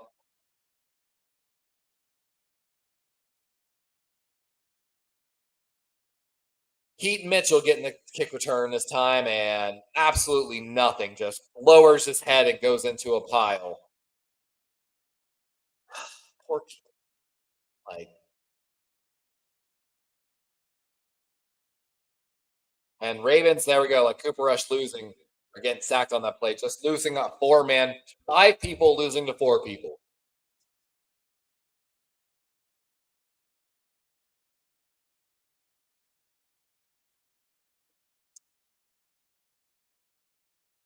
We have 112 total yards so far. Little swing pass here. That's Justice Hill makes a man miss and 9-yard gain. And like you can see the difference when Justice Hill's running, and Justice Hill's kind of lost like half a step. But you can see like the difference in the burst in short little things, being able to still play with enough strength to play through contact, but having enough burst when you get through that contact to make 5 yards, not 2 yards. Like, don't get me wrong, Derrick Henry is fast, but only when he gets up to full stride. Like on those zone outside left runs when he can get like 3 steps before contact made. Like here's one, a toss. Oh, and Henry decleated again. And that's how you stop him. You get outside, force him to put his foot back inside and get back inside, put his foot outside and get back inside, and then somebody hits him. And right there, 2 guys rally, and Petrie, who had the interception earlier, delivers a huge hit on Derrick Henry. And Azo, I don't know if you're still here. One of the things I've been hating recently is like they've been like talking about the fumble, and they're like, "Yeah, we're doing the Raven Claw. We're doing the Raven Claw to make sure we don't get fumbles." You naming a drill that has existed since the beginning of football. Hold on, Cooper Rush. Oh, Zay Flowers wide open, huge play. He's still going. And tackled at the 3-yard line as a broken coverage and a player tripping leads to Zay Flowers' huge play. But I don't even remember what I was talking about now. And a little stop and go, and then Singletary just falls, but Zay Flowers had him beat all day. Oh, but they're calling it the Raven Claw. The Raven Claw. The audacity to name a drill that has been around since like the beginning of football after your team. That's called ball security drills. That's not the Raven Claw. That's the ball security drills. And you giving it some fancy name to make it feel like you're doing something or sound good to the press is one of the fucking just most bogus, wild, entitled, just mindsets I've ever seen out of a coach. Every time I heard them say on the pot that whatever week that was when they talked about it, oh yeah, the Ravens doing the Raven Claw, the Raven Claw. Look at them, the Raven. Shut the fuck up. They're holding the football like they're supposed to. They're getting coached. That's a ball security drill. I'm sorry, that shit just pissed me off so much. And Cooper Rush trips over someone and going to get sacked on the play. Second and goals. I think he got tripped up on a motion there. I don't even know what happened. Like, I'm just so pissed. Like I said, the audacity. Like, do you know like what level of entitled and like thinking you're bigger and better than other coaches to take a drill like that and make a name for it and call it that? Call it what it is. A boss. Oh, and Tyler Linderbaum just got pushed back onto Cooper Rush's foot. And but yeah, just that's just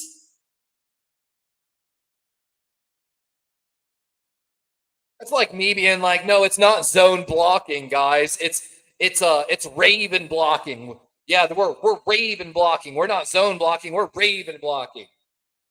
And every coach is like, are you serious right now? Like,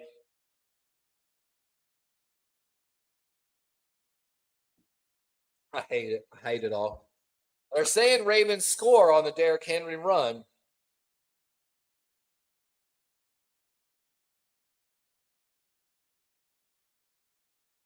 And like Aza said, the fact that Lamar has to see which lineman's going to let it, yeah, it doesn't help. Yeah. And like, don't be wrong. Like, uh, Lamar had a few things where he's messed up on. Like, you know, he's lucky that ball didn't get punched out. No one was aware. Just go punch that ball out there. A smart linebacker just would have walked up and punched that ball that was just sitting there like that. Didn't have the 3 points of contact. Actually, only had 2 points. But and did Luke just miss the PAT?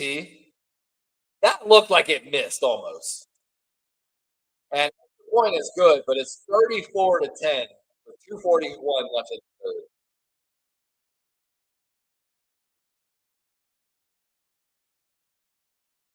And what a catch by Zay. Oh, I guess he did have the third point. Was up on the bicep.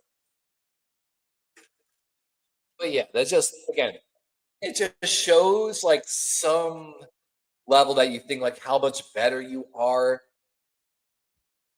How hard is it to look at a reporter and be like, yeah, we were doing ball security drills this week. Instead, you're like, no, we were doing the Raven Claw. And they're like, what's the Raven Claw? Well, the Raven's Claw, we sit there and we make them run and they punch at the ball behind them and from the side and, really try to get that ball out. Meanwhile, I watched them going through the drill and I was like, you know what your problem is? No one's punching real. Like, you need to be fucking throwing that shit. At least one good one. Like, I understand not beating the shit out of your guy, but it's a controlled drill. So you should be able to take precise, controlled, and powerful strikes and not hit the shit out of your guy's arm while trying to do the drill. But they were like, and I'm like, bitch, punch. I remember one time when I was playing semi pro and I was doing a ball security drill and the guy got pissed that he couldn't get the ball out on me and he fucking just suplexed me. You know what I did? I just got up and laughed at his ass, which pissed him off even more. Like, oh, I, I had, I need to. Yeah, actually, you know what? With our last super chats, I know I hit my next like payout marker on YouTube, And what I might do with that money is go get my NFL All 22 premium back so that I can sit here and do film breakdowns for y'all. But my problem is a film breakdown sesh for me, like if I'm doing the whole game, like let's just say I'm focusing only on run blocking for the Ravens for the game. That shit takes me like a whole day, like 6 to 8 hours of just sitting there going back and forth, taking all my fucking notes on the play and the time marks and everything, and then going back and actually like having it prepping it all clip wise. Takes me like a full day of just sitting here with my head down, which then usually fucks up my neck so bad. I don't remember that Azo, but I've watched it happen. And I know you remember Matt. Matt did that shit. He ran into a light pole, broke his collarbone. Hey, Azo's like Derek Mason out there, gets crushed but still catches the ball. Do you remember that catch, Azo, where Derek Mason caught a ball and he got smashed by two guys at the same time, and it actually knocked the wind out of his lungs, and he was at a dead stop standing up, almost wobbled and fell down, but then like Lily powered through and ran to the end zone and scored for the Ravens, and then fell on the ground because again he had the wind knocked out of him. He ran not able to breathe for like 10 seconds straight. God, I miss Derek Mason. God, I miss Derek Mason.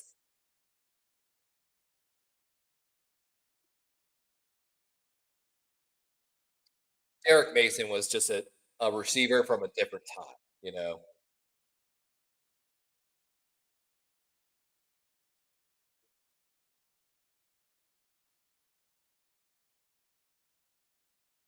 Wow, so Houston has not had to punt all day so far. Apparently, that's bad. Not even a single punt from your defense at 241. Run off the right guard, and that's going to be about 3 yards, I think, for Houston. Second and 7, 2:30 ticking here in the third. Oh, sorry, that's some perps.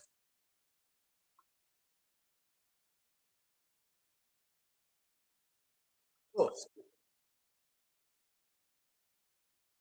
I gotta go look at my fantasy football. See how it's all going.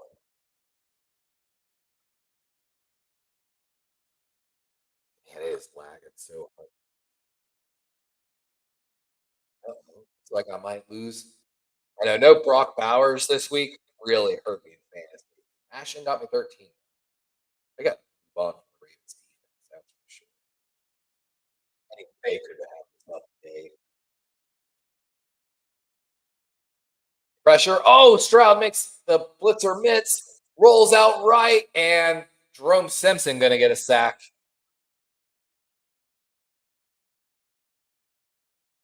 Or Trent Simpson. I'm sorry. I always mess that up.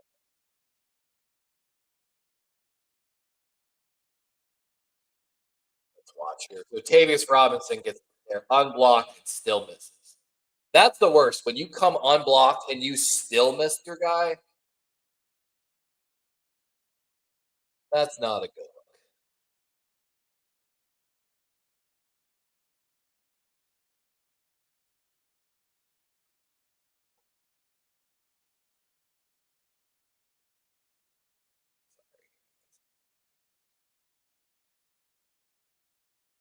Of course, closing Xbox because it still hadn't closed. God, I hate how it's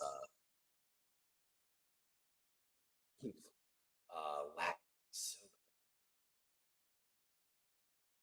Ravens bring a big blitz and gets the pass off, and they're just a yard short at the 45-yard line. That might be first down.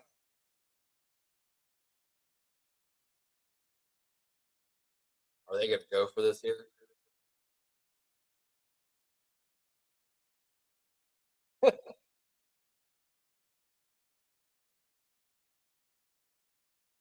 Oh, and they're bringing an extra man on the field. So 4th and 1. They're bringing an extra offensive lineman on the field. It appears Houston's going to go for it here, which I would too if I was Houston.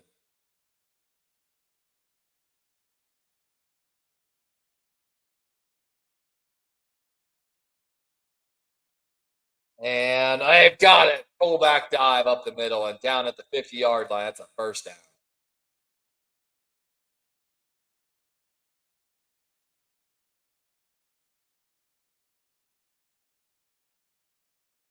Start walk again.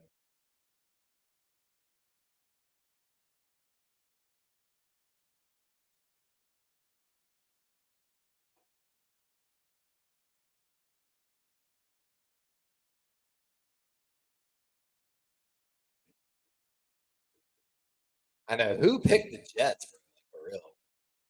Hey, just play Madden on stream at this point. Take us to a victory, even if it's a lie. Oh, that's hilarious. And that's the end of the third quarter. 34-10 Houston, leading by 24 points at the start of the fourth. I know you're not wrong, Azo. At this point, it might be more entertaining football playing Madden.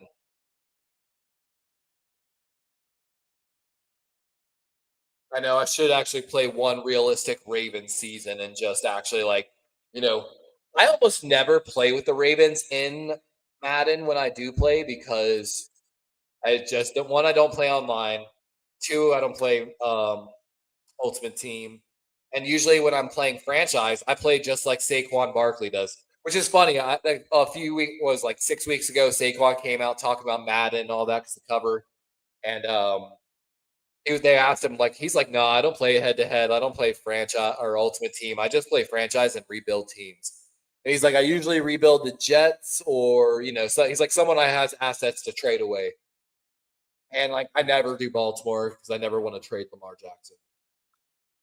But maybe I should do one with Baltimore, like a realistic rebuild where I finally get rid of Daniel Falele and fix the guard position.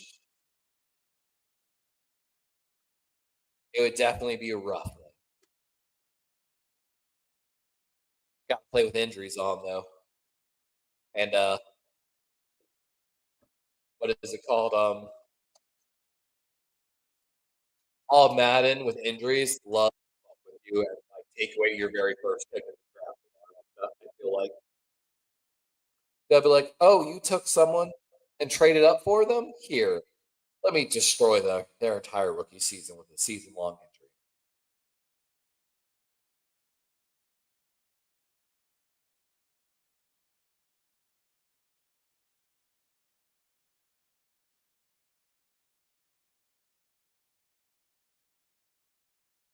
Oh wow, what?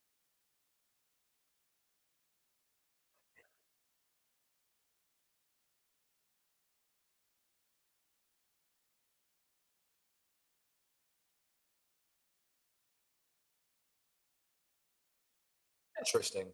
A Justice Department firmly in Donald Trump's control will soon be putting on trial one of the president's supporters and dredging up allegations of Chinese money flowing into President Trump's 2020.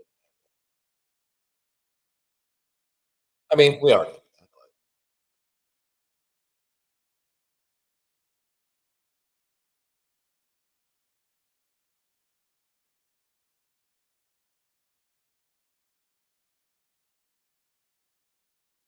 that, but, want to end the game early, but I want to make sure that there's not that small chance. Don't want to be one of those guys.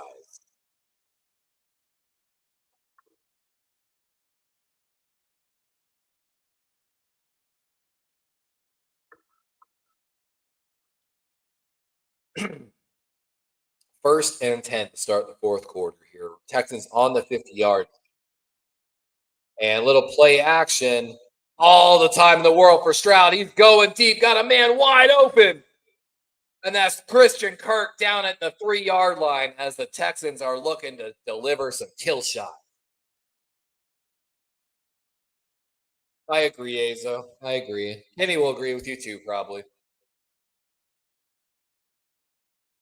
And I'm a big believer in karma. And I think the way John Harbaugh refused to stand up for Baltimore when the reporter made the comments, about Trump making, calling Baltimore a rodent infested, a rat infested. Hold on, actually, I'm gonna get it back up again.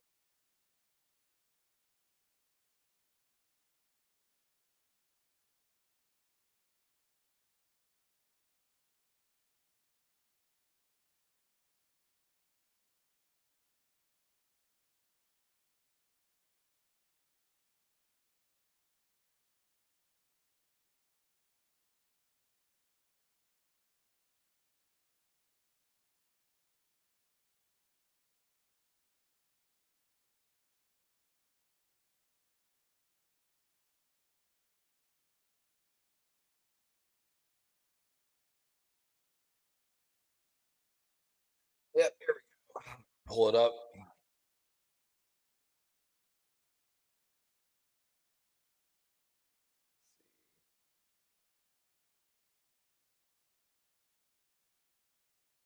I found the short, but I want the full.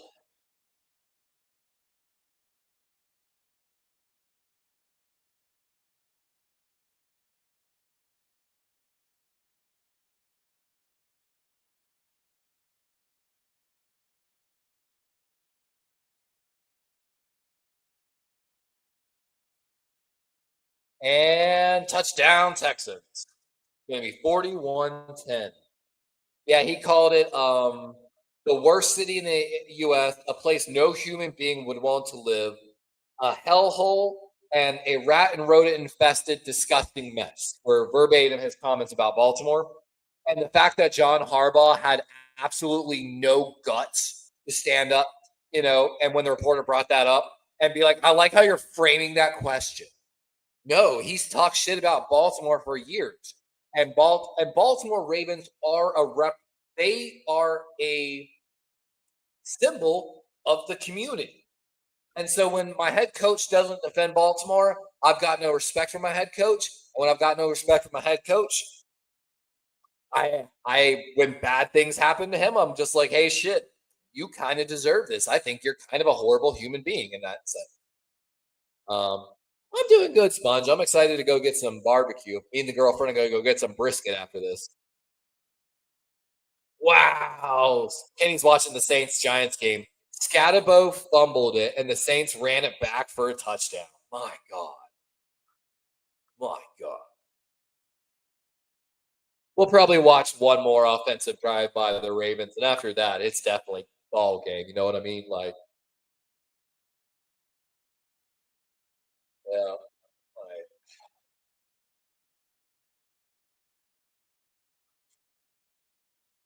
I'm a big believer, man, like in karma and stuff like that. And like I'm telling you, sometimes you got to do some stuff yourself, but you only go as far as you're supposed to go, and then you let the rest take care of it. Like, let me tell you about a child care place in Colorado that, they didn't do things right. Tried to talk to them. They gave a big fu. I reported them to who I was supposed to report them to. They had a mass quitting of teachers because of the policies and how they handled things, and they had like almost half of their lead teachers quit over in 1 week. They had to cancel their expansion plans in another city. They Case in point, one thing that got me super heated is the lady that was in their manager, like the what do you want to call it, director. She would always park in the handicap spot, and she was not handicapped in any way of whatsoever. And literally told me to my face that she was parking there because she could. It was no one ever used it, and she didn't want to walk sometimes, not because she has a handicap. And so I was like, In Colorado, they have veterans. That's a nonprofit organization that are very, very active on situations such as this. And those veterans went and made sure to take care of it. And she got like a $500 fine for also taking that spot in the manner that she did, um, while never having any problem or any issue with her. And like those are the people I hate. Some white entitled Karen lady that literally thinks she can just park in handicap because she's the director and doesn't think she should have to walk as, and like literally the difference is a manner of like 3 feet. So you're so entitled to me that you're telling me you can't walk 3 feet further? No, I ain't got no patience for that level of entitled type of behavior, and like, oh, and that's Azo. That's my biggest problem with Florida. Florida is the epitome of like, what if like every single person here thought they were better than the other person and that they could get like special privileges? Like they should be able to like run red lights, but not like they should be able to just like that's Florida. That's why Florida is so crazy and so shitty. Like it's just Florida. Hey, Jimmy Horn getting some carries, good stuff. Yeah, John, I feel for YTC in that, by the way. Like, and it's just their offensive line, man. It's their offensive line, and keep Mitchell with a bad return, and he's tackled not even at the 20. So, but I feel you, man. They need to fix their offensive line. Jackson Dart, Scatabo, man, you got to be careful. I'm gonna show y'all a clip here in a minute, but I gotta wait till the game's over, and then we'll discuss what I want to talk about there.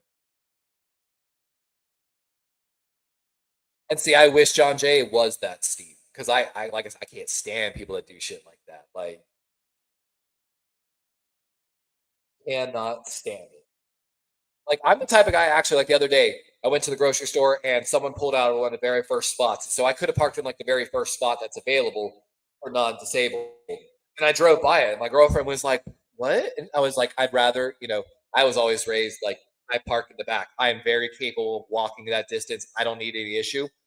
And even though I know probably some fat Karen is going to come park in that front spot, my deep down in my heart, I hope that like an old man who's like kind of disabled, but those type like they're almost disabled, but they really don't want the disabled sticker or don't have it. And sure as shit, we're walking up and someone parks in the spot, and an old man and an old lady get out of a van, like a little bit struggling. And I was like, see, that's that shit that makes your heart feel warm. Like, you know, everything worked like it was supposed to in that sense. Like, is Chip Kelly crying? He should be. I can't believe they hired him. I can't believe he got a job, and I can't believe Greg Roman got a job. To be honest with you, I'm ready to go eat brisket though. Fun fact: Mission like fresh cuts their fries and cooks them, so you always get fresh fries. It's all. I didn't even know when I started to eat Mission that Mission started in Baltimore, Maryland. Um, just makes me love it even that much more. The owner of Missions has met Lamar Jackson. He's got a picture of him, like hanging out. What I would give though, you can tell YTC, man. John Jay, go tell YTC I would be more than happy to work for the Mara family. I actually have a certain level of respect for the Mara family because they said the things, but then the GM and the coach definitely fucked that team. Like, Dabble's not the guy. I'm sorry. Oh yeah, we're cooking, kid. It ain't even a question, bro. Ain't even a question. And like I know And like, what's crazy is I even saw someone trying to, like an NFL guy trying to defend Daniel Flaley. We're like, look at this chart. It shows that the left guard's the problem. And it's like, yeah, that's a very biased chart, first of all. And then second of all, yes, the left guard is an issue too. Voorhees has not been what we wanted him to be. He has not developed. And again, what I constantly say, fire the O-line coach too. Everybody needs to go. And again, I talked about Azo and me talked about this. There's no firing Harbaugh right now because there's no fix. There's no obvious solution. Putting Monken in there is not going to work. Definitely not putting Zach Orr there. But I am all for about firing people in week 15 and getting a head start on that coaching.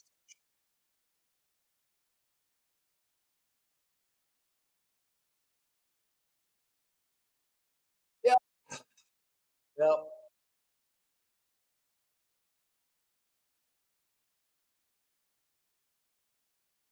Wait, did Mark Andrews bobble that ball that led to an interception? Yeah, it did. Ah, yep, yep.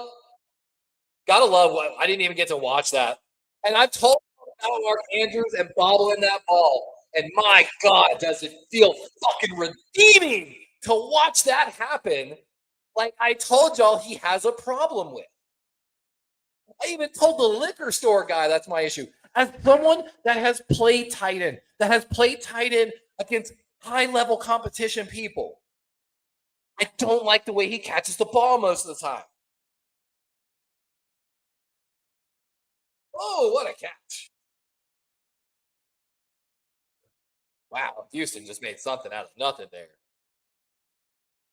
And yeah, Kenny Dobbins is healthy when he's a beast. Kenny, guess who got put in Harbaugh's doghouse? J.K. Dobbins. Like, weird. It's like we don't even know how to use Derrick Henry. How can we use J.K. Dobbins? J.K. Dobbins had so much potential if he stays healthy. And again, that was a second round pick, I think, on Dobbins, if I remember correctly. And of course, look at CJ Stroud 23 of 26 for 244 yards and 4 touchdowns. He is almost perfect on the day right now. Only 3 incompletions. 3rd and 5. And a little bit of busted protection there. Stroud has to throw that one away. 4th and 5. And again, Van Noy comes unblocked. Van Noy is going to get a good grade, but Urshay literally just leaves him unblocked. And Stroud literally looked at the sideline like, what, dude? Come on. Like, oh, McGlinchey is hurt. Ooh, that's rough for them. And field goal attempt here for Houston. That was the second interception, right? By field goal is good. 44-10 Houston. 34-point lead by Texans. I'll be right back. And look how empty M&T Stadium is. Look at all those empty seats. Everybody's going to be selling their tickets after today.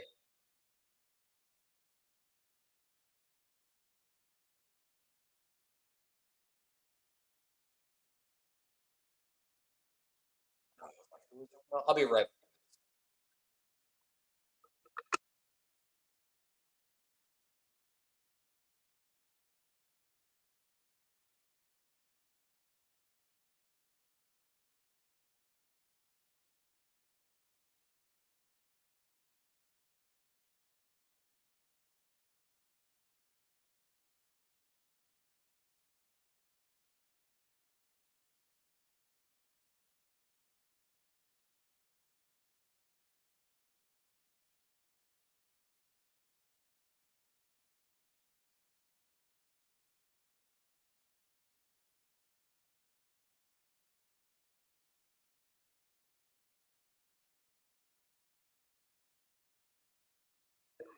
It was a bad game, bad football.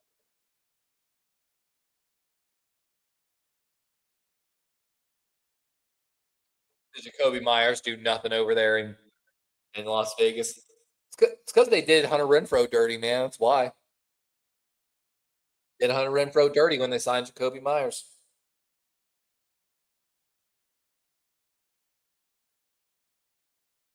Oh, it looks like I might lose this week to the guy that's undefeated. Derrick Henry only has 21 yards because we forgot how to play football.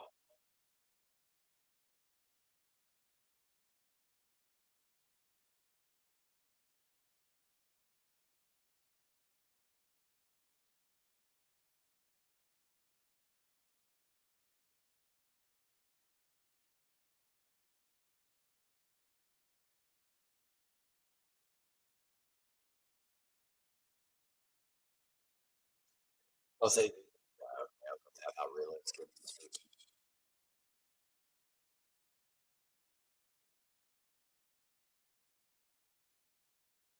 Oh, the Saints won. Way to ruin my pick'ems this week, New York. Way to suck.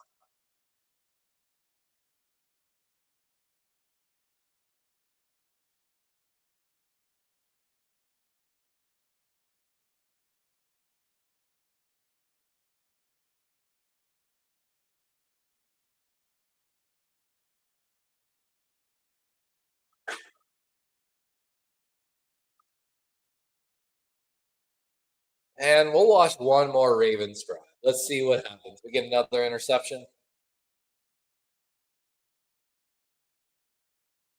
44-10 with 10:30 here in the fourth.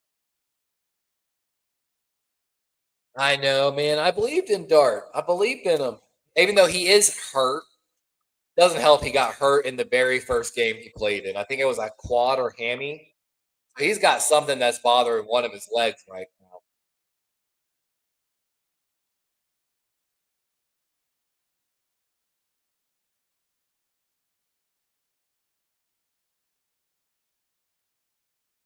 I just hate the body language I even see from the Ravens defenders right now. I hate it all. And again, I'll say it. I said it last year, and I'll continue saying it. Trade Mark Andrews. Trade him. Trade him. Trade him. Trade him. Trade him. Trade him. Trade him. Trade him. Trade him. Trade him. Trade him. Trade him. Trade him. Trade him. Trade him. Trade him. Not that he's not a good player. Not that he's not a good player. I don't like his attitude. I don't like how he blocks. He constantly bobbles balls when he shouldn't.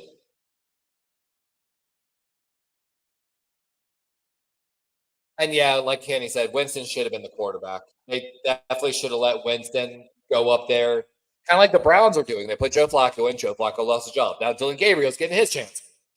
Winston should have got his chance. And just like we said, if in 3 games, it'll probably be 3 games for Gabriel. If he does not win that job in 3 games, then Shador will come. And that's how it should have been for Dart in the same sense. And it would allow them to, I think, get to some easier. Even though this was supposed to be an easy game for them. This was supposed to be the easy game. 3rd and 7.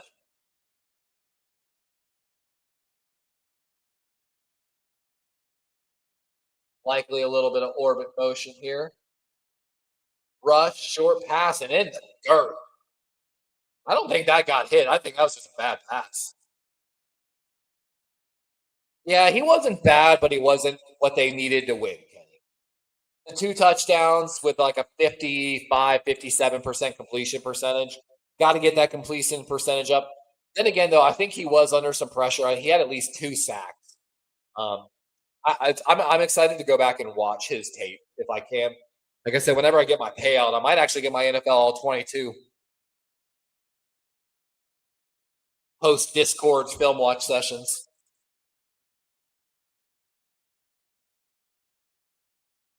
And Stout going to punt this ball away. And with 8:59, Houston's getting started.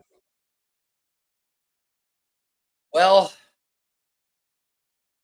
I think I can say it's officially over, guys, with that one. Houston has subbed out CJ Stroud. They've got their backup Mills coming in the game. This game's over. Even if the Ravens were to mount a comeback, no. Every 8:59, backup QB for Houston. So every stat from this mount on for the Ravens to the rest of the game is nil. They get a sack, if they get an interception, any offensive yards, none of it matters. All of it is just. And we've got a flag on the play. They're pointing towards Houston or towards Baltimore. So see what the call is. Dowdle had himself a day. I don't know if he's ever scored more than 35. That's a good question. Holding on the defense for the Ravens. Automatic first down for Texas.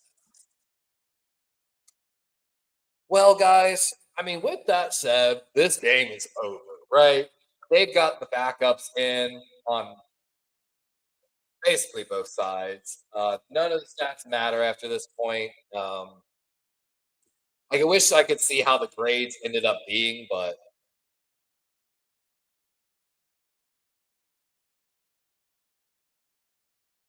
and Ravens are going to move to 1-4. And they're running Damian Pierce is in there now. Houston has moved to not only to their backup quarterback, but their backup running backs as well, like 3rd and 4th string running backs at this point. So this game's definitely over.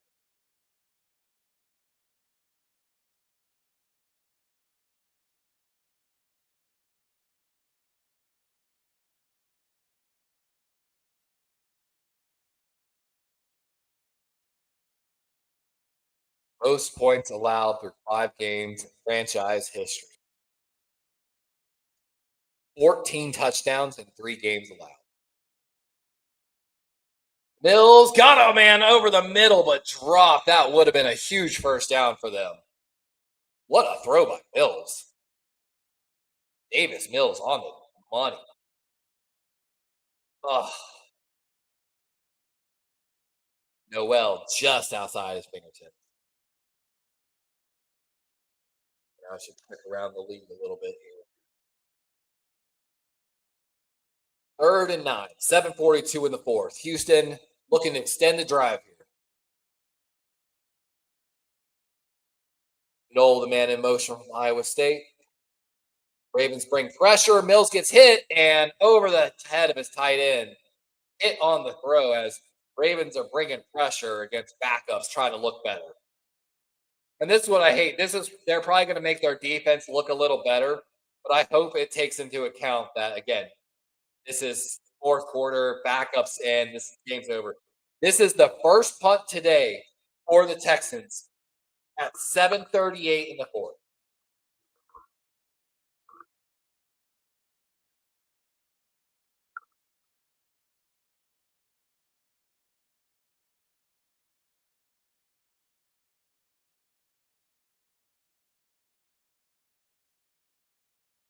Lester and back to return. Huge kick here and tackled down at the 33-yard line. Maybe I'll wait one more drive. What's one more, right? One more drive.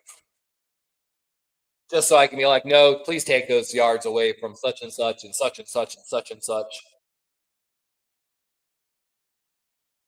Let's see how the scores look. Miami's up 17-13 over Carolina with 6 minutes left. Carolina has the ball. So we got a close game in Carolina. Indy's blowing out Vegas like Houston's blowing us out 40-6. New Orleans gonna win that football game probably 26-14 with 6:30 left. That's a two-score game. That's rough. And a run up the middle. Derrick Henry finally gets some yards. Dallas, of course, whooping up on the Jets just like we're getting whooped on. Dallas has got 30 up on the Jets. Jets have 6. And final game of this 1 o'clock window, by far the only real game to watch like this entire week of football almost.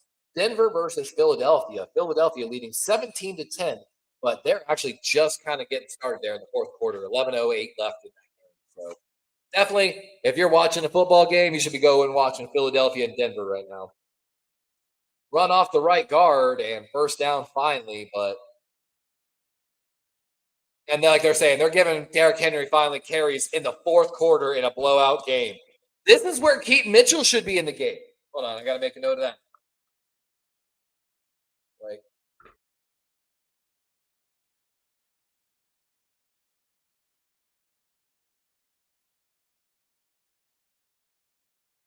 Well, yes, but running right now means nothing because the safety is 45 yards deep right now. And Cooper Rush just throws another interception down the right sideline.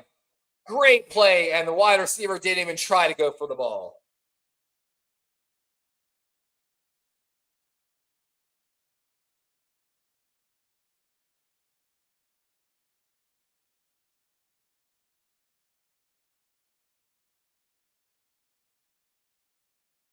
Bateman gives up on the ball.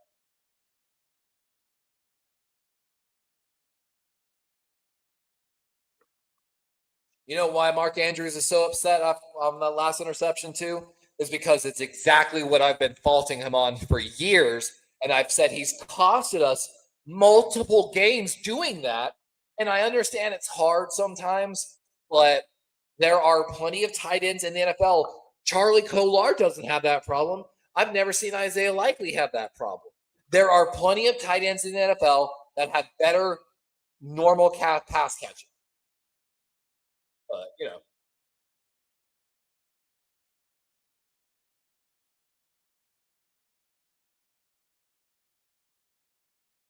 wow. You know what's crazy about the Rico Dowdle thing is Chubbard's out. And of course, they just gave the extension to Chubbard. Carolina can constantly makes really bad decisions when it comes to running backs. They have no problem of bringing talent in at the running back position, but they usually make extensions at the wrong time, sign the wrong people, or literally put so much money into their running back room that they have nothing for defense and offensive line. Like I've watched it for years since I was lived in South Carolina. Like crazy. All right, with that, guys, we're gonna go ahead and wrap up the stream. This is a lock as Houston's still passing here with 5 minutes left, as they've got a first down at the 40-yard line. But at the worst, this is going to be, or best, it's going to be 44-10 loss for the Ravens. Houston might go kick a field goal just to make a point against this Ravens team. Either way, though, the Ravens don't deserve this win. I'm almost glad they got blown out like this. I know that might get turned against me as a Raven fan, but it's the cruel reality of what the Ravens are right now and what John Harbaugh has allowed them to become. I'm talking about player culture. I'm talking about coaching culture, the entire board. Week 15, I want everyone other than the tight end coach gone. Everybody. Front office, GMs can stay, but like when we're talking about coaching staff, all of them. All of them. Clear house. Because this is not Ravens culture in the slightest. And I refuse to allow it to be. And kid, they do need to blow up the coaching staff. That's what needs to be blown up. The roster, not really. Mark Andrews should have been traded in the offseason, like I said. And again, he just, had another drop pass for an interception. They never made the moves. They should have moved on from Broderick Washington 2 years ago. They never did. They have failed to develop edge rushers. There's just so many fucking things I can point out. That's all coaching staff issues. All of it. And like they're saying, we've had a hard schedule. We've had hard schedules. That ain't nothing new to this team. And even if we win in a bad schedule against a Joe Burrow-less Bengals and shit like that, it means nothing. But all right, guys, I really appreciate y'all for coming and hanging out with us today. That looks like a first down to me. We're going to go eat some brisket and barbecue with the girlfriend and have a nice stiff drink. Appreciate y'all all for coming in so much. And I might go live on Tuesday again, but Talk It Out Tuesday might be Film Session Tuesday because I might go and upgrade my NFL Plus to what it needs so I can access the all 22 film study. And then we can go back to doing film study. I haven't done a film study since our first year of covering the Ravens when Kyle Hamilton was a rookie. Because it just took so much time whenever I did film study. But I think this is one of those times where I have to bring it back to show how bad coaching is. With that, guys, I appreciate, love all y'all, and hope you enjoy the rest of your weekend. The Niners already got their beautiful win. Steelers, okay, so you're on bye week. Either way, if your team has not played yet, I hope you have a wonderful week of football. Yeah, Steelers are on bye. So I hope you enjoy the rest of the games. Enjoy Sunday night football. I hope you don't have to work tomorrow. But with that, guys, 2-minute warning. Darwin's out of this bitch.